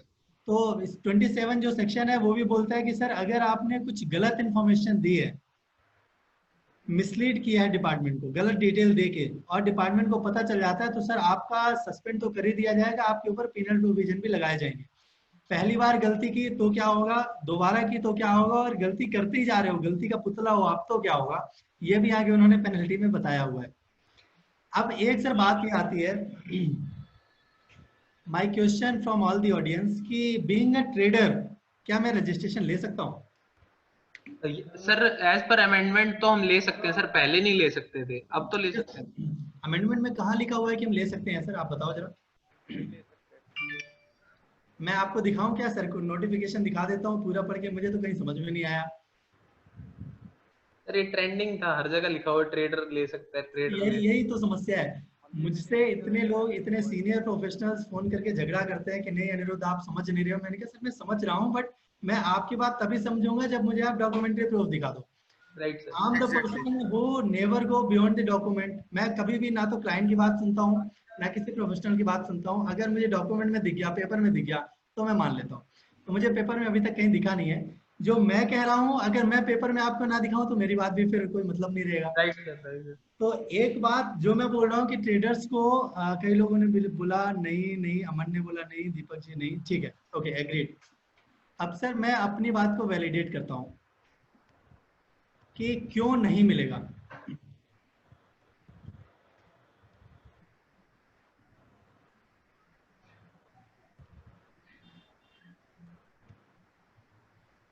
ये है सर एक मेमोरेंडम। जब आप उद्योग आधार की साइट पे जाते हैं तो एक लाइन चलती हुई रहती है, वहां पे आ रहा होता है कि negative list of NIC code not covered under MSME act. आप उसे क्लिक करना, यही मेमोरेंडम वो आपको दिखाएगा। ये मेमोरेंडम क्या कहता है, कई लोग मुझसे बोलते थे जब रजिस्ट्रेशन कर रहे थे, सर मुझे उन्होंने व्हाट्सएप पे स्क्रीनशॉट भेजा कि सर देखो आप बोलते हो नहीं कर सकते, लेकिन एंट्री नंबर 45, 46, 47 देखो एनआईसी कोड की लिस्ट में आ रही है। तो अगर लिस्ट में आ रही है so I can't take the registration. मैंने कहा सर नो डाउट आ रही है वहां पे, बट एक निगेटिव लिस्ट नाम की भी तो चीज होती है, आप उसको तो पढ़ लो। ये like service tax, like service tax exactly. तो यहाँ पे उन्होंने बोला कि ये एक ऐसी लिस्ट है कि इस टेबल 1 और टेबल 2 में जो प्रोडक्ट और सर्विसेज की डिटेल दी गई है, अगर आप उसमें फॉल करते हैं तो आपको एमएसएमई का कैटेगराइजेशन नहीं मिलेगा, सर्टिफिकेट रजिस्ट्रेशन का नहीं मिलेगा। सर इसमें तो टेबल 1 लिखा हुआ था पीछे, सिर्फ ऑफिस मेमोरेंडम में तो हाँ टेबल 2 भी अभी दिखाता हूँ सर, टेबल 2 भी दिखा। तो देखो आपके काम का वैसे टेबल 1 ही है। टेबल 1 में 45, 46, 47 आप देखो होलसेलर, रिटेलर, रिटेल ट्रेड आ रहा है ना, राइट। अगर ये निगेटिव लिस्ट में आ रहा है तो मैं रजिस्ट्रेशन नहीं ले सकता हूँ। टेबल 2 सर यहाँ पे है, वहां पे नहीं थी। टेबल 2 दूसरे पैरा में है, जिसमें उन्होंने कुछ प्रोडक्ट की भी डिटेल दिया कि अगर आप इस पे डील करते हो तो भी आपको रजिस्ट्रेशन नहीं होगा, है ना। Okay sir. अब हम आते हैं उद्यम रजिस्ट्रेशन। आप देखना चाहोगे या फिर इसको स्किप कर दें? यस। स्किप कर देंगे आप? नहीं सर दिखाओ सर। ओके ठीक है। तो मैंने पहले कैटेगरी लिया है कि अगर मैंने पहले रजिस्ट्रेशन नहीं किया था, उस केस में आप जैसे इंटर करोगे कि मैंने रजिस्ट्रेशन नहीं किया, नॉट रजिस्टर्ड वाले केस में, तो ये स्क्रीन आपके पास आएगी जहाँ पे आपको आधार डालना है, उसका नाम डालना है। अब एक कहानी बताता हूँ, जब आधार कार्ड 2013-14 के आसपास आया था, 2012 ले लेता हूँ, 12 में आया था शायद, तो ध्रुव भाई साहब उस समय शायद आईपीसीसी फाइनल का कुछ तैयारी कर रहे थे, तो आधार का उन्होंने सोचा रजिस्ट्रेशन करवा लेता हूँ। तो उनसे नाम पूछा गया तो ध्रुव ने बोला कि एक काम करो मेरा नाम डी गिरधर रख दो। ध्रुव पूरा अच्छा नहीं लग रहा, आप डी गिरधर रख दो। तो उन्होंने आधार कार्ड में अपना नाम डी गिरधर रखवा दिया। अब जब वो रजिस्ट्रेशन कर रहे हैं तो यहाँ पे डी गिरधर ना लिख के यहाँ पे लिख रहे हैं ध्रुव गिरधर। तो अगर ये ध्रुव गिरधर लिखेंगे और इनके आधार पे डी गिरधर आ रहा है तो क्या ये एक्सेप्ट करेगा? नहीं करेगा, नहीं करेगा। मैच करने चाहिए करेक्टर। तो यही आपको ध्यान देना है कि जो आपके पैन और आधार का डेटा है, आपको एग्जैक्ट अगर गलत है तो पहले उसे सही कराओ, इसके बाद रजिस्ट्रेशन के लिए जाओ। अगर सही नहीं है तो पहले सही कराओ, और अगर आप गलत में लेना चाहते हो तो एज इट इज आप डालो, नहीं तो ये एक्सेप्ट नहीं करेगा। राइट। फिर आपका जो आधार बेस्ड नंबर होगा, मोबाइल नंबर, उस पर ओटीपी जाएगा। आपको ओटीपी पे जो आपके मोबाइल पे आया है आप उसे डालोगे, वैलिडेट करोगे। फिर आपका पूछेगा कि आपका किस तरह का ऑर्गेनाइजेशन है, आपको वो डिटेल डालनी है, फिर वैलिडेट करेगा। आपने पुराना आईटीआर फाइल किया या नहीं किया, इसकी डिटेल मांग रहा है। आपके पास जीएसटी नंबर है या नहीं, उसको आपको यस नो करना है। फिर ये सब डिटेल डालने के बाद आप देखो पॉइंट नंबर 11 और 12, ये क्या बोल रहा है कि जो 11 है नेम ऑफ एंटरप्राइज और 12 location will be enabled after verification from GSTN। तो GSTN से जब वेरीफाई करेगा तो ऑटोमेटिकली ये लिंक कर देगा। Sir all are GST interlinking data. Sir GST आई नहीं तो GST नहीं है तो सर आपको 1 अप्रैल के बाद तो मैंडेटरी हो जाएगा ना। सर 1 अप्रैल के बाद ना, in the mean time sir. Main time के लिए तो सर सेल्फ डिक्लेरेशन चल रहा है, अभी तो कोई बात नहीं, ओके अभी तो आपको नंबर दे दिया जाएगा ना। ठीक है। फिर आप ये बाकी डिटेल डालेंगे, बाकी डिटेल डालने के कॉन्ट्रैक्ट बाद कहाँ पे फॉल करेगा? Sorry work contract, work contract service sector.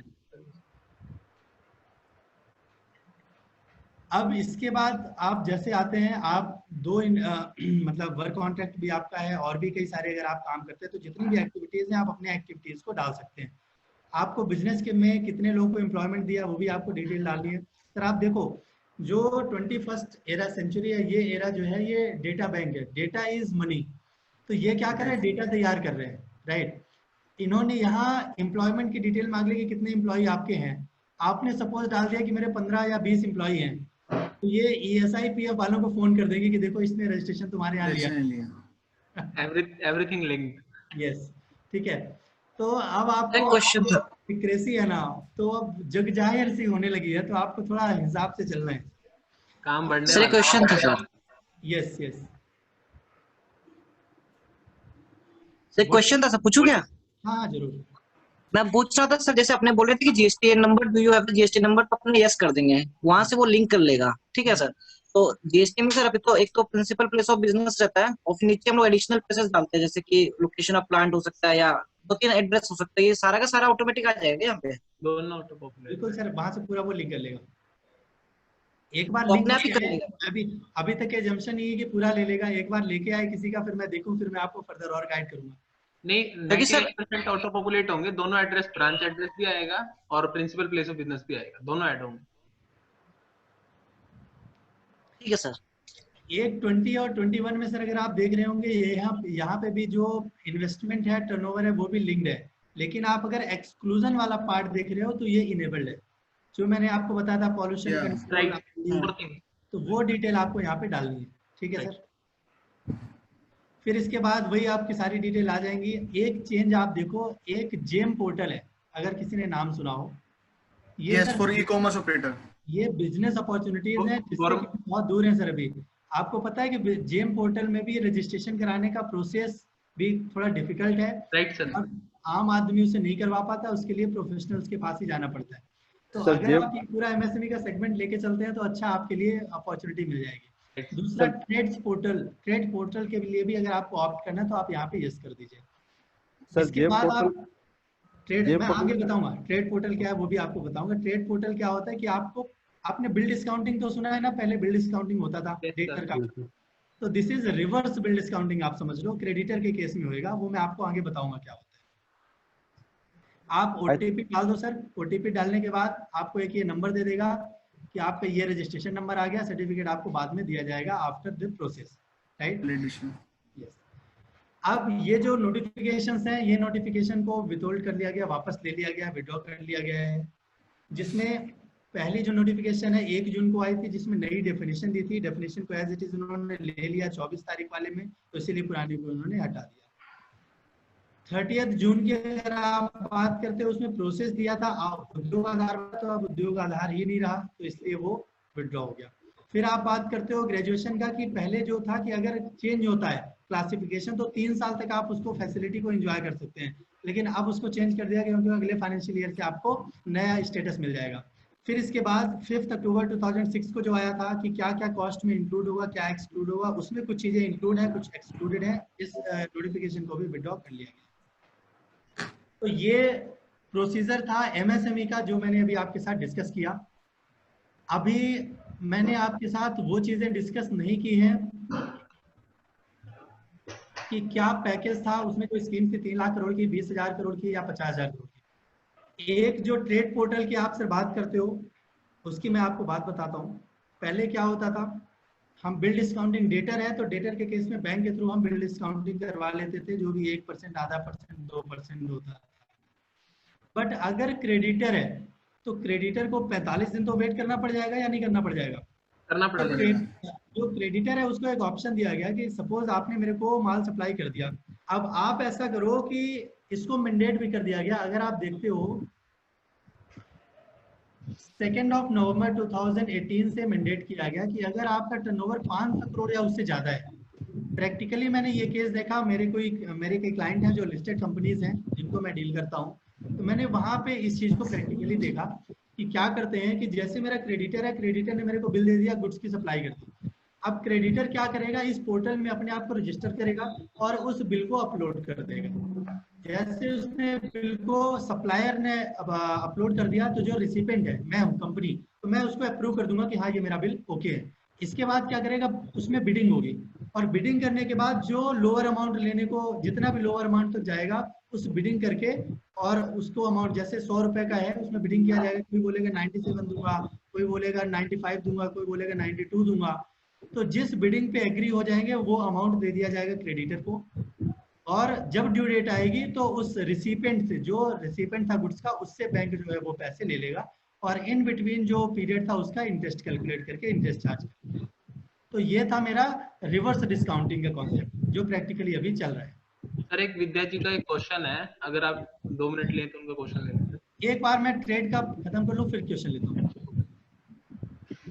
ये प्रोसेस मैंने आपको समझा दिया। एक अभी जो गवर्नमेंट ई मार्केट प्लेस का है, गवर्नमेंट जो भी प्रोक्योरमेंट गवर्नमेंट डिपार्टमेंट करता है वो इसी पोर्टल के थ्रू करते हैं, चाहे वो स्कूल कॉलेजेस वगैरह भी हैं वो भी इसी पोर्टल के थ्रू कभी कभी परचेज करते हैं।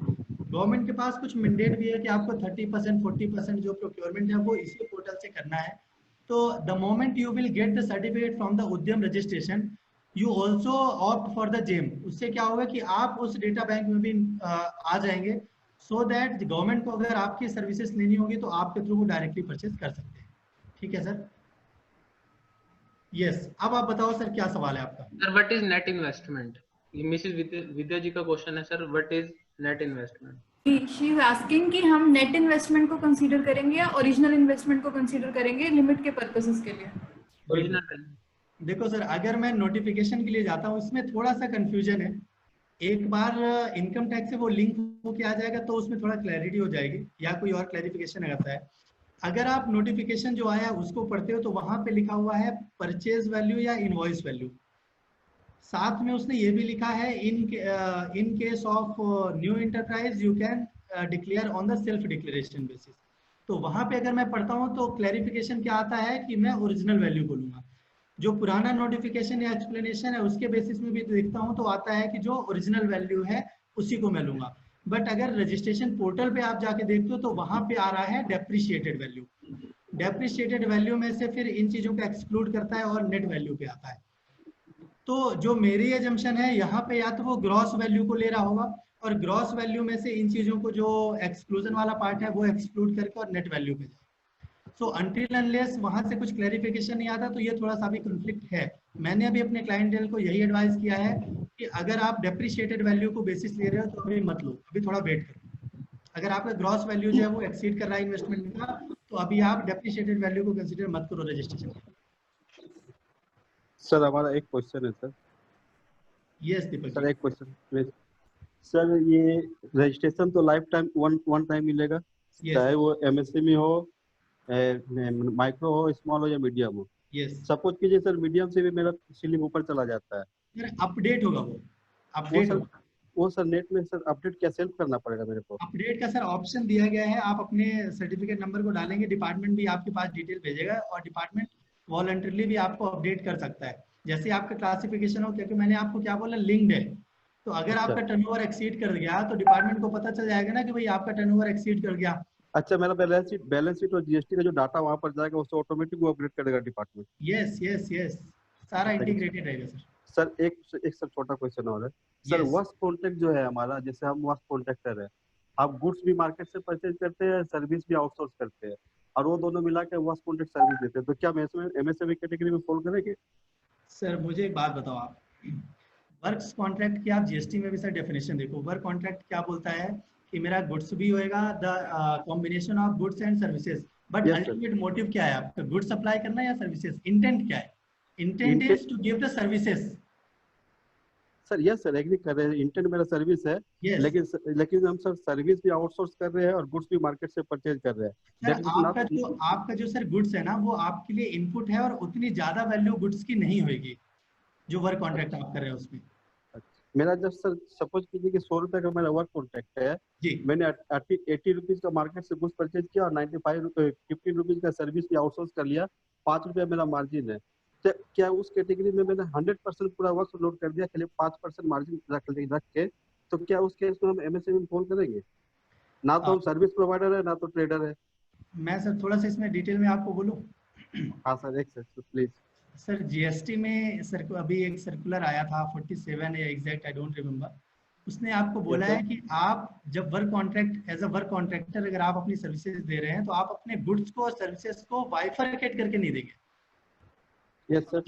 जब आप उसको बाइफरकेट नहीं कर देंगे, और दूसरा आपको ये भी देखना है कि वर्क कॉन्ट्रैक्ट आपका क्या कहते हैं इमूवेबल प्रॉपर्टी के लिए है या मूवेबल प्रॉपर्टी के लिए। अगर वो इमूवेबल प्रॉपर्टी के लिए है उस केस में तो वर्क कॉन्ट्रैक्ट होएगा, अदर देन वो कंपोजिट सप्लाई हो जाएगा। और अगर वो कंपोजिट सप्लाई हो जाएगा तो अगर मेन एसेंस आपका सर्विस है तो सर्विस के लिए कंपोजिट सप्लाई होगा, और अगर गुड्स सप्लाई करना आपका इंटेंट है तो वो गुड्स के लिए होगा। तो उस केस में अगर आपने गुड्स सप्लाई किया तो आप ट्रेडर माने जाएंगे और फिर आपको नहीं मिलेगा। लेकिन अगर आपने कंबाइंड बिलिंग की है एज ए सर्विसेज तो आप सर्विस ही सेक्टर में माने जाएंगे, सर्विसेज में माने जाएंगे और सर्विस सेक्टर में ही एमएसएमई में कंसीडर किया। टेंडर डॉक्यूमेंट भी इसका एक मेन पार्ट प्ले करेगा कि टेंडर डॉक्यूमेंट में वर्क्स कॉन्ट्रैक्ट लिखा हुआ आपने ईपीसी प्रोजेक्ट्स लिए हुए हैं या कौन सा प्रोजेक्ट लिया वो डिपेंड करेगा। तो एसेंशियली बेशक आपने आउटसोर्स की हो अपनी सर्विसेज या आपने गुड्स जो लिए हैं, आप गुड्स तो प्रोक्योर करोगे ही करोगे।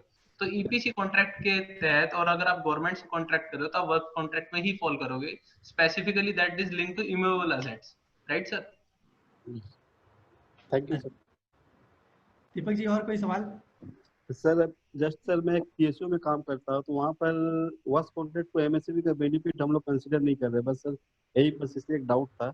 दीपक जी आपको और ज्यादा मतलब इसमें कुछ और डिटेल में आपको लेना होगा तो आप पर्सनली मुझसे डिस्कस कर लेना। Thank you sir, very very sir, thanks. Okay Deepak जी।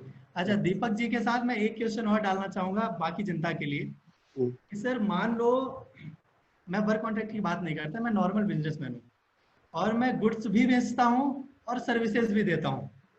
मेरा टोटल 50 करोड़ का टर्नओवर है। उस 50 करोड़ के टर्नओवर में जो 15 करोड़ का टर्नओवर है वो गुड्स का है और 35 करोड़ का टर्नओवर जो है वो सर्विसेज का है। दूसरा केस मेरा 35 करोड़ का जो टर्नओवर है वो गुड्स का है, 15 करोड़ का टर्नओवर जो है वो सर्विसेज का है।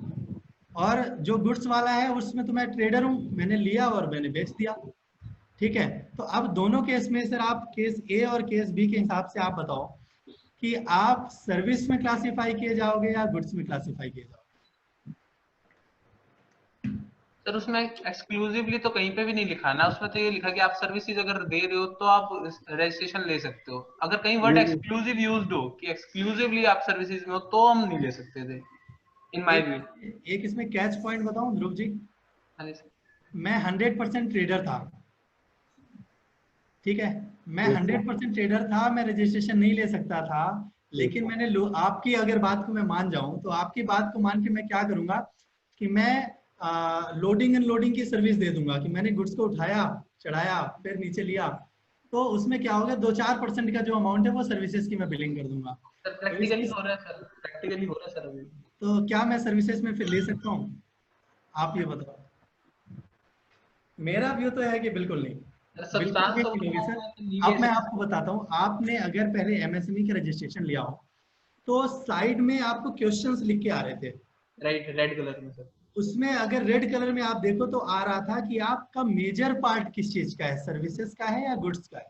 अगर मेजर आपका जो बिजनेस है वो गुड्स का था तो आप गुड्स में डील में करेंगे, और अगर वो ट्रेडिंग है तो आप रजिस्ट्रेशन नहीं ले सकते। मेजर रेवेन्यू जो आपका मेजर रेवेन्यू था सर, उसकी डेफिनेशन 51% से डिनोट होगी क्या टर्नओवर की, या किस specific what is major? General parlance से ले सकते हैं क्योंकि स्पेसिफिक उसने दिया नहीं, तो मैं तो यही मान के चलूंगा कि 50% या उससे अबव आप मान लो, ठीक है। और अगर आपका मेजर पार्ट इसका सर्विसेज का तो आप सर्विसेज में डील करोगे। सर एक्सपेक्टेड होता है, मान लो फर्स्ट ईयर ऑफ बिजनेस है तो एक्सपेक्टेड था ना कि मेजर पार्ट सर्विस का था, बट एक्चुअली में नहीं हुआ वो, तब तो मैं ले सकता हूँ। सर जो पहले जिसने ले लिया इस बेसिस में वो तो बस इसी साल के एंड तक चलेगा। इसके बाद तो उसे वही दूध का दूध और पानी का पानी होना है कि होना क्या है। राइट। ठीक है, और कोई सवाल जवाब सर?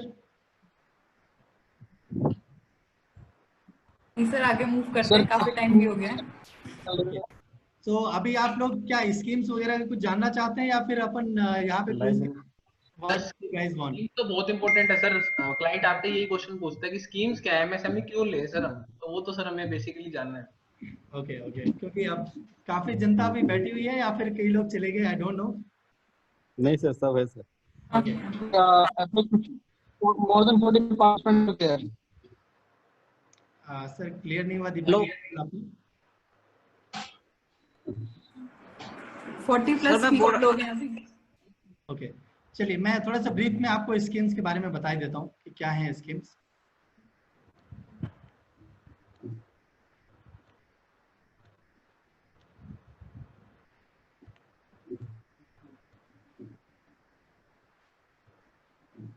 जो सर ये स्कीम आई थी इसमें अगर आप ब्रॉडली देखें तो 6 बेनिफिट जो थे वो दिए गए थे एमएसएमई सेक्टर को। The first one was the collateral free automatic loan, second one was subordinate debt and the third one equity infusion.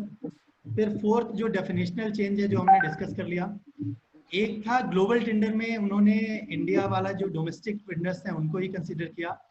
Then MSME receivables जो है उनको रिलीज किया जाएगा 45 डेज में। ये मेजर बेनिफिट थे। तो अगर आप 45 डेज की बात करें, हमने डिस्कस कर लिया।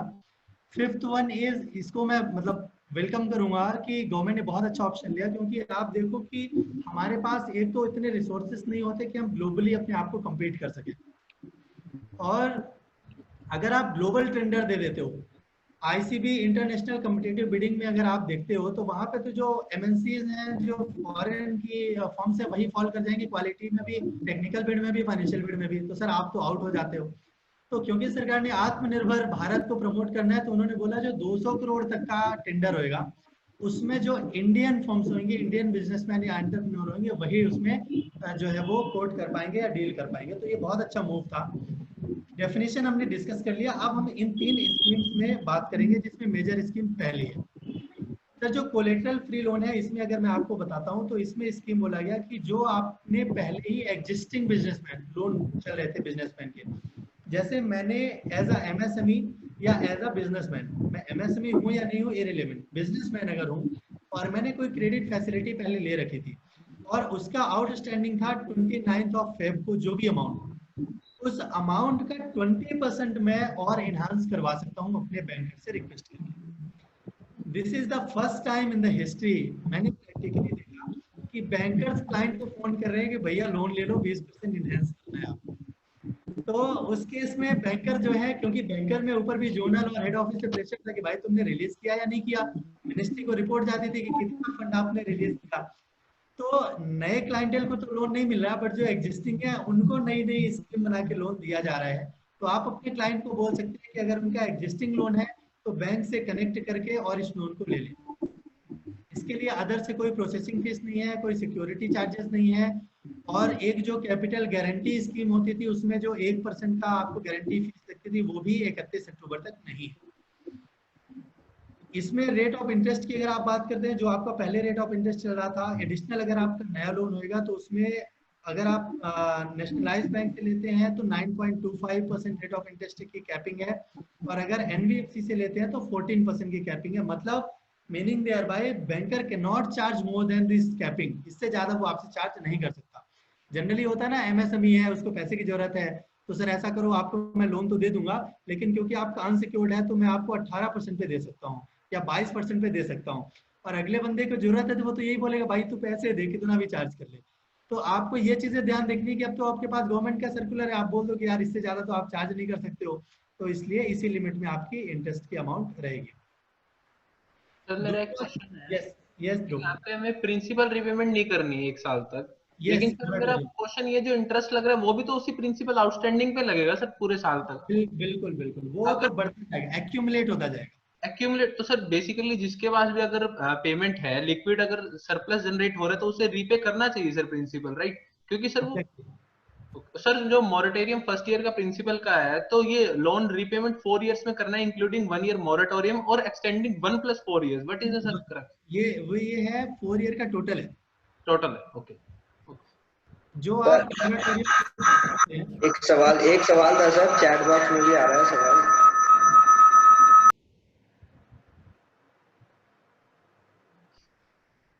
सर एक क्वेश्चन आया है दिनेश जी का कि क्या कोई फर्स्ट टाइम बोरोअर के लिए भी स्कीम है, जैसे कि ये 3 लाख करोड़ का जो capital guarantee CGT MSE scheme है। आप, मेरा यूट्यूब का चैनल है, मैंने उसमें डिटेल्ड वीडियो इसकी बनाई हुई है कि उस स्कीम के लिए कौन एलिजिबल है, कितना लोन मिल सकता है, क्या प्रोसेस होगा, क्या सिक्योरिटी होगा, क्या डॉक्यूमेंट होगा। तो मैंने उस वीडियो में सब कुछ डाला हुआ। आप, मेरा चैनल है, आप वहाँ पे एक बार जाके चेक कर लीजिएगा, तो आपको पूरी डिटेल मिल जाएगी। और एक मुद्रा लोन बेसिकली और हो सकता है, मुद्रा लोन CGT MSE, इन दोनों पे काफी डिटेल्ड वीडियो मैंने यूट्यूब पे डाला हुआ है अपने चैनल। Thank you sir. ये जो स्कीम अभी आप देख रहे हैं 20,000 करोड़ की सबऑर्डिनेट डेट, ये तो मतलब this was the first time in the history. कई सारे ऐसे चीज आएगी जो कि पहले कभी नहीं हुआ, इस बार हुआ। आप देखो कि अगर कोई NPA हो जाता है लोन, कोई अकाउंट NPA अगर हो गया या SMA कैटेगरी 2 में चला गया है, SMA 1 से SMA 2 में चला गया, या नॉर्मल था सब कैटेगराइज करके SMA कैटेगरी में चला गया, तो उसे हम ऐसे ट्रीट करने लगते हैं जैसे ये मेरे पैसे लेके डूब ही जाएगा। तो हम उससे जल्दी से जल्दी रिकवरी की कोशिश करने लगते हैं, instead of supporting him to grow up, की किसी तरीके से वो सरवाइव करे। तो ये स्कीम जो है ये इसीलिए लाई गई कि ऐसे MSME जो कि स्ट्रेस्ड है, जो NPA कैटेगरी में है या फिर कैटेगरी में जाने वाले हैं, उनको ये सपोर्ट दिया जाएगा। और ये सपोर्ट कैसे दिया जाएगा कि जो उसके प्रमोटर्स होंगे उनको हम फैसिलिटी देंगे कि आप लोन लो और इन्फ्यूज करो इस अमाउंट को अपने बिजनेस में, और उसको इन्फ्यूज करके एज ए कैपिटल उस अमाउंट को पे करो, सो दैट कि आपका क्या हो, डेट इक्विटी जो रेशियो है वो भी ठीक हो जाएगा, और जो आपका कैटेगराइजेशन है वो भी आप सब स्टैंडर्ड से स्टैंडर्ड में। तो ये सेकंड स्कीम थी। यहाँ पे आप देख रहे हैं ना CGT MSE, ये मैंने डाला हुआ है। यही स्कीम आप ले सकते हैं, ये फ्रेश के लिए भी है, एग्जिस्टिंग के लिए भी है। तो अगर फ्रेश कोई एंटरप्रेन्योर है वो इस स्कीम में जा सकता है।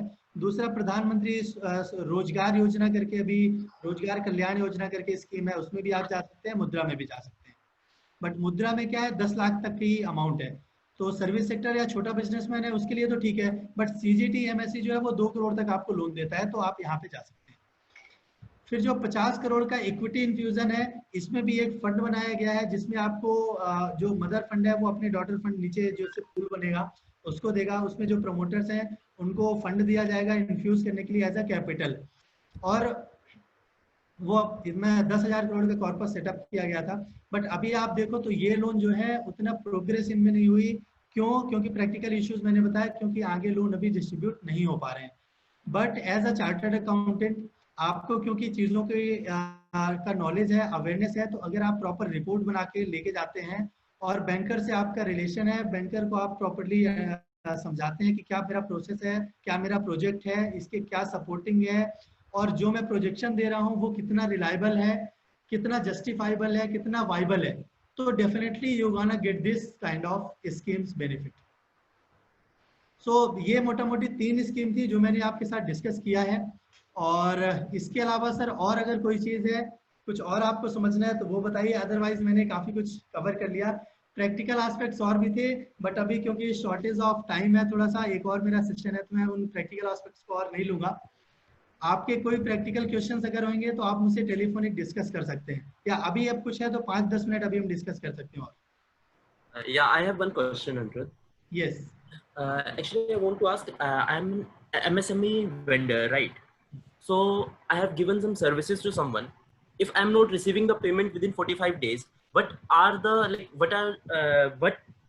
how can I proceed further? Like apart from civil suit against that party, what can I do? आप मुझे if I'm not receiving the payment. आप मुझे 1 मिनट दीजिए, मैं आपको एक बार इसकी MSME के सेक्शंस भी रन करा देता हूँ कि क्या है। डायरेक्टली अगर मैं जवाब दूं आपके सवाल का, एक पोर्टल है उद्यम समाधान। वहां पे क्या होगा, आपको अपनी कंप्लेन लॉन्च करनी पड़ेगी कि ये मेरा वेंडर है, इतना डेज का ड्यू हो गया है, इन्होंने मेरे को पेमेंट नहीं करा। उद्यम वाला क्या करेगा, आपके एप्लीकेशन को एक्नॉलेज करेगा, रिकॉग्नाइज करेगा, और फिर उस वेंडर को नोटिस भेजेगा कि आपने इस बंदे से सर्विस ली है, इतना आपका एग्रीमेंट था, इतने ड्यूज था, आज तक आपने पेमेंट नहीं करा। और फिर उस नोटिस के बाद नॉर्मल लीगल प्रोसेस स्टार्ट हो जाएगी। जनरली क्या होता है कि जैसे उन्होंने नोटिस दिया तो फर्स्ट स्टेप क्या होगा कि आपके पास जैसे नोटिस आया तो आपको लगेगा कि यार क्यों झंझट में फंसते हैं, मैं इसकी पेमेंट कर देता हूँ। पहला केस आपने पेमेंट कर दिया। दूसरा, अगर आपने नहीं किया तो आपने ADR का नाम सुना होगा, arbitration mediation and conciliation panel जो है, वहां पे आपका केस जाएगा और दोनों पार्टी के बीच मीडिएट करवाने की कोशिश किया जाएगा कि आपस में सुलह करके उस केस को निपटा लिया, और वहां से कोशिश किया जाएगा कि उस केस को क्लोज कर दे। अगर फिर भी नहीं होता तो फिर आगे जो लीगल प्रोसीडिंग्स है वो स्टार्ट होंगे। ठीक है सर? मैं कुछ कहना चाहता हूँ। Can you explain further like what other documents are required apart from agreement? Like in general trade practices, we do not sign an agreement. Like a small businessman do not sign agreement. They just do the work and raise a bill. Now it's up to the second party. Like what other documents would be relevant for filing the complaint? Can you just explain this? Sir, if you have a service agreement or the good supply agreement, then well and good. अगर आपके पास वो है तो, क्योंकि अगर आपने industry में काम किया है या आप काम कर रहे हैं तो आपको ये तो पता होगा कि जैसे आप मुझसे अगर सर्विस लेनी है तो एक SO बनता है, या गुड सप्लाई करना है तो पहले परचेज ऑर्डर बनता है। परचेज ऑर्डर पहले मेरे पास आता है, उसके अकॉर्डिंग ही फिर मैं उनको आगे रिस्पॉन्ड करता हूँ और अपना इनवॉइस भेजता हूँ या गुड्स भेजता हूँ। तो आपके पास अगर वो PO है, परचेज ऑर्डर है, या फिर SO या सर्विस ऑर्डर, अगर ये दोनों चीजें हैं, दूसरा आपके पास अगर इनवॉइस है, तो these two document are sufficient. आपको चेक ये करना है कि आपके इनवॉइस पे क्या क्रेडिट पीरियड लिखा है, या जो PO है उस पर क्रेडिट पीरियड लिखा हुआ है कि कितने क्रेडिट पीरियड में वो आपको पेमेंट करने वाला है। अगर लिखा है तो आप नॉर्मली क्लेम कर सकते हैं, बट अगर नहीं भी लिखा है तो सर जो सेक्शन है, मैं आपको भी रन थ्रू कराऊंगा, उसने स्पेसिफिक बताया है कि आपका एग्रीमेंट जो है उसमें आपकी टर्म्स जो हैं वो 45 डे से एक्सीड नहीं कर सकती। मतलब आप एग्रीमेंट नहीं कर सकते कि मैं आपको 55 दिन में करूंगा या 1 साल में पेमेंट करूंगा, ऐसा एग्रीमेंट आप नहीं कर सकते। मैं एक आपको डिटेल दिखाता हूँ कि मैंने सर मेरी क्वेरी ये है कि 45 डेज वाला प्रोविजन सिर्फ प्राइवेट लिमिटेड और पब्लिक लिमिटेड कंपनीज का सबके लिए। यस,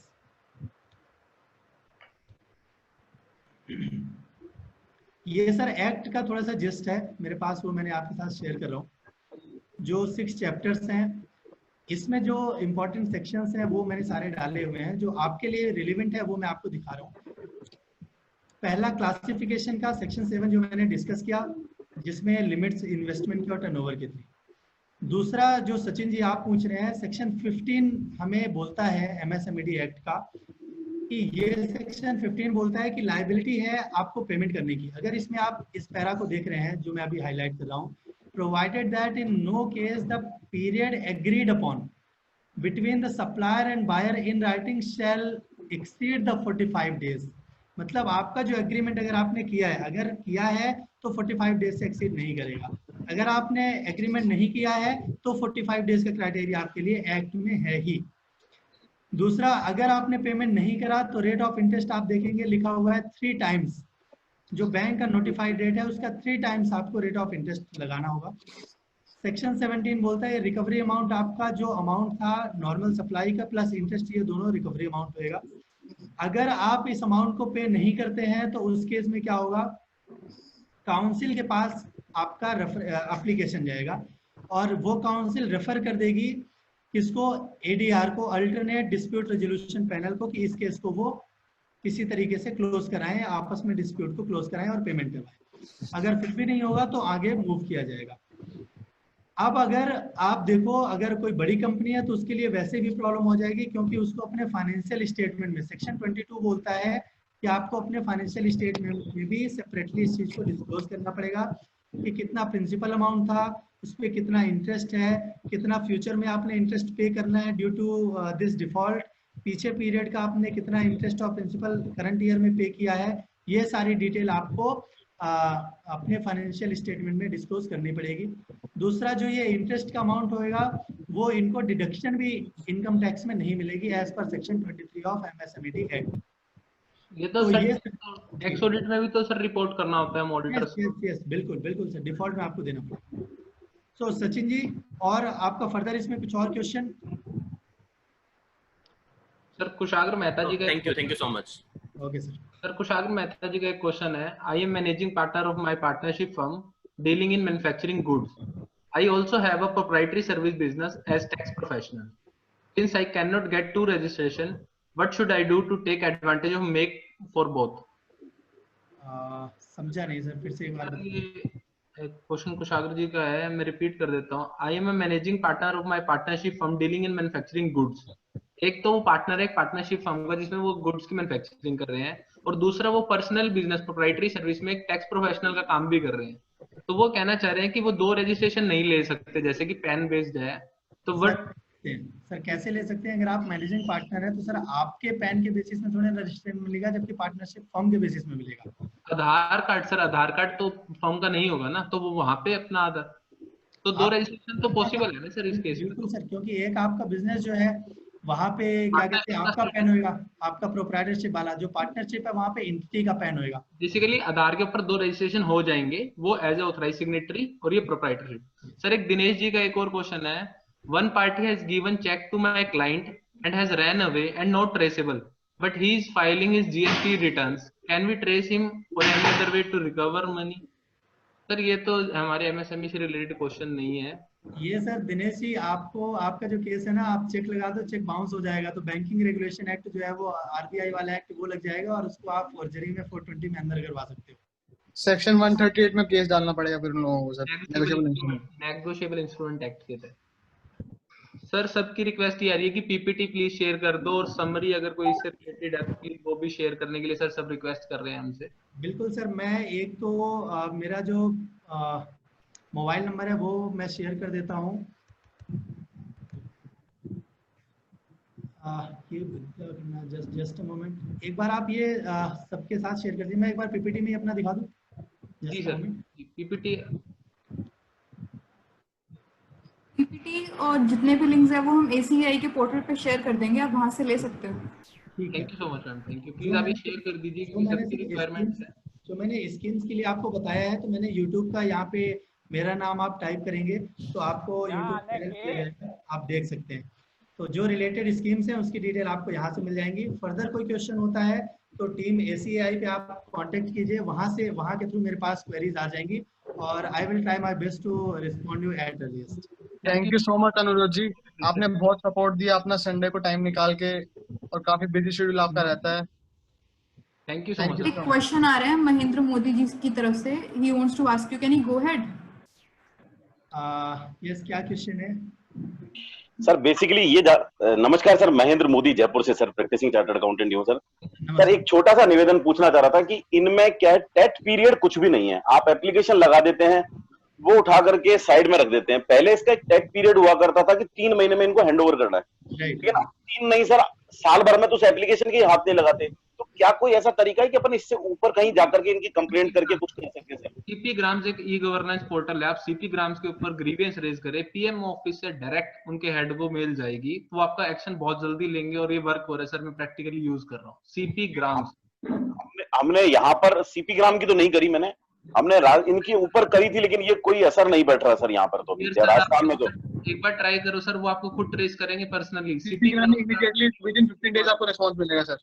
ठीक है sir, thank you very much sir. CP gram ठीक है, ओके, थैंक यू सर। और कोई क्वेश्चन है किसी का? Last 2 minute for question session. किसी के क्वेश्चन है तो प्लीज रेज करें सर, जिसके भी क्वेश्चन है। सर मेरा एक क्वेश्चन है सर। हाँ जी प्लीज। सर मैं 2 दिन पहले जो कर रहा था, जो फॉर न्यू, मैंने पहले रजिस्ट्रेशन ले लिया था, मतलब एग्जिस्टिंग एंटरप्रेन्योर है, तो वहां पे मैंने खाली उनका आधार नंबर डाला और मैंने सबमिट किया, फिर फॉर्म नहीं खुला, खाली मैसेज आया कि 3 दिन के बाद या कुछ। वो क्या है सर, समझ नहीं आया, करना क्या उसमें? आपने पहले से रजिस्ट्रेशन किया था ना शायद? हाँ, जून में किया था। हाँ, तो अभी जो पुराने रजिस्ट्रेशंस हैं उनके लिए क्या करता है कि सिर्फ आपका वैलिडेट कर देता है ओटीपी लेके वैलिडेट कर दिया होगा और आपको स्क्रीन में दिखा दिया होगा कि आपका री रजिस्टर हो गया। ऐसा कुछ है ना सर? हाँ सर। एक और क्वेरी आ रही है तो अभी सर उसका कुछ करना है क्या? नहीं, आपको फर्दर अपडेट बाद में करना होगा। आप थोड़ी दिन अभी वेट कर लो, आप अपडेट करोगे आपने, क्योंकि हो सकता है पहले पैन की डिटेल, जीएसटी की डिटेल नहीं डाली हो, तो वो नहीं, अपडेट उसमें फॉर्म में तो अपडेट ही नहीं था, उस समय आया नहीं था फॉर्म में। हाँ, तो अभी वो अपडेट करना पड़ेगा, थोड़े टाइम रुक लो आप, वो अपडेशन के लिए आपके पास आते हैं। सर विद्या जी का एक क्वेश्चन है, रिवर्स डिस्काउंटिंग को प्लीज एक बार फिर से एक्सप्लेन कर दिया जाए। उनका एक क्वेश्चन है सर, जो डिस्काउंटिंग कंसेप्ट है ट्रेड पोर्टल का, वो एक बार वो क्वेरी उनकी आ रही है विद्या जी की, प्लीज एक बार ले लीजिए सर। विद्या जी देखिए, डिस्काउंटिंग नॉर्मल क्या होता है, डेटर के केस में होता है कि डेटर जो होता है वो अपने बिल को बैंक से डिस्काउंट करवा लेता है। Reverse discount is for the creditor, कि क्रेडिटर ने मेरे को गुड सप्लाई किया, अब क्रेडिटर क्या करेगा, उस पोर्टल पे जाके, वो एमएसएमई के लिए ही पोर्टल है, क्रेडिटर अपने बिल को ले जाके उस पोर्टल में अपलोड करेगा। फिर इसके बाद जो उस गुड्स का रिसिपेंट था वो अप्रूव करेगा कि हाँ मेरा ये वैलिड क्रेडिटर है। फिर बैंकर क्या करेगा, उस बिल को बिडिंग पे लगाएगा, और उस बिल को बिडिंग पे लगाने के बाद जो लोएस्ट बिडिंग होगी उस अमाउंट को दिया जाएगा उस क्रेडिटर को, सो दैट वो क्रेडिटर को इमीडिएट अमाउंट मिल जाए। और जब उसका पीरियड पूरा हो जाएगा, लाइक जो भी एग्रीड पीरियड था 40 दिन 30 दिन, उसके बाद बैंकर उस रिसिपेंट को बोलेगा कि तुम्हारा ड्यू डेट पूरा हो गया, आप मुझे पैसे दे दो, और जो रिसिपेंट है वो बैंक को पैसे दे देगा। Thank you sir, thank you. Thank you Khushboo, please wrap up the webinar. कोई और क्वेश्चन है किसी का? यू कैन स्टिल आस्क कभी भी। No ma'am, it's all clear. There is no. But I guess that's it for the questions. So we can wrap up. Sorry to interrupt Khushbu. There is one question. Someone is. Sure. Go ahead. Sir ये जिसका old registration है उसको क्या new में validate करवाना compulsory है 31 मार्च 2021 तक, या वही कंटिन्यू करेगा? क्या दीपक जी फिर से रिपीट करिए। ओल्ड रजिस्ट्रेशन जिसका उद्योग आधार में रजिस्ट्रेशन लिया हुआ था, अभी 1 जुलाई से नया चालू हुआ, 31 मार्च 2021 तक वैलिड है वो ओल्ड वाला, तो उसको क्या वैलिडेट आधार ओटीपी वैलिडेट कराना कंपलसरी है, ये वो चलते रहेगा 31 मार्च 2021? इसमें सर मैं आपको एक चीज बताना चाहूंगा। हाँ सर। कोई भी बेनिफिट आता है, कोई भी नई चीज आती है, तो अगर आपको उसका बेनिफिट लेना है तो करवाना पड़ेगा। अगर आपको एमएसएमई का बेनिफिट नहीं लेना तो सर मत करवाओ, वो इनवैलिड हो जाएगा 1 तारीख से। अगर if you still want to get the benefit of MSME then definitely you will have to register and validate the Aadhaar. In short कि हमें करवाना पड़ेगा सर, मतलब कि बेनिफिट्स लेने तभी तो हमने एमएसएमई पहले लिया था, इसलिए आपको एक बार करवाना होगा सर इस चीज को। एटलीस्ट आधार तो वैलिडेट करवाना ही पड़ेगा। Yes. Thank you sir. Khushbu, please wind up. I'll just wind up the session with introducing the platform of ACAI basically. तो हम ये जो वेबिनार सीरीज निकाल रहे हैं, it's out of the platform of Associated Chartered Accountants of India. तो हमने basically एक फाउंडेशन स्टार्ट की है जिसके through we basically want to build a community of critical thinkers जो क्वेश्चन करें, जो इन्फ्लुएंस भी कर सकते हैं, एक्ट भी कर सकते हैं, सिर्फ प्रोफेशनली नहीं बट सोशली भी। So it is basically to allow all of us chartered accountants to create experiences beyond our professional obligations by contributing to the collective growth of profession and society. तो इसमें हम कुछ social activities भी करेंगे, कुछ professional activities, queries, webinars सब hold करेंगे। तो अगर आप interested हो तो आप भी इस platform को grow करने में हमारी help कर सकते हो। You can contact any of us, Dhruv, me, Aman, Kushagra, and we will just connect you to the ACAI. Thank you. Last में एक सेकंड इंटरप्ट करना चाहूंगा, पीपीटीज के लिए सब बोल रहे हैं कि पीपीटी प्लीज इनको शेयर कर दी जाए। डेफिनेटली मैं कांटेक्ट करके अनुज से उसको शेयर करा देंगे उसको। प्लीज पीपीटी शेयर करो। Thank you so much, bye bye. Thank you sir. Thank you so much sir for being there. आपने सेशन लिया, इतना टाइम दिया संडे को, थैंक यू सो वेरी मच फॉर दिस। ये फायदे तभी मिलेंगे जब आप उस बिजनेस में रजिस्टर्ड हो, और जब आपको उसकी गहराई में बताओगे, जब उसके नुआंसेस, उसकी बारीकी आपको क्लियर हो। मैंने YouTube का एक लिंक शेयर कर दिया है, जिनको स्कीम्स वगैरह की डिटेल चाहिए तो यहाँ पे डाल के और भी वीडियोस आप देख सकते हैं। Done, thank you sir, thank you. Okay, thank you so much sir. Okay, thank you sir. It was a great session. Yeah, it was very wonderful and lot of informative. My thanks to the entire team, especially to Mr. Vishnu Mehta. Thank you so much for this. Actually, वो कुशाग्र मेहता नाम ऐसे आ रहा है, but his name is Anirudh Tiwari. Yeah. Because आज थोड़ा issue हो गया था कि आज थोड़ा इश्यू हुआ था बिकॉज लिंक्स ओपन नहीं हो रहे थे, तो हमने वो लिंक शेयर किया तो बेसिकली फ्लोट हो गया कुशागर मेहता के नेम से। So there are like 6-7 people with the name of Kushagra Mehta joining the. Yeah, I was quite amused with that. Yeah. Okay, thanks. Thank you. Bye bye. Thank you so much, Sir, sir. your input was very useful to me. Yeah. Happy Sunday. Bye bye. Pleasure, sir. Bye, sir.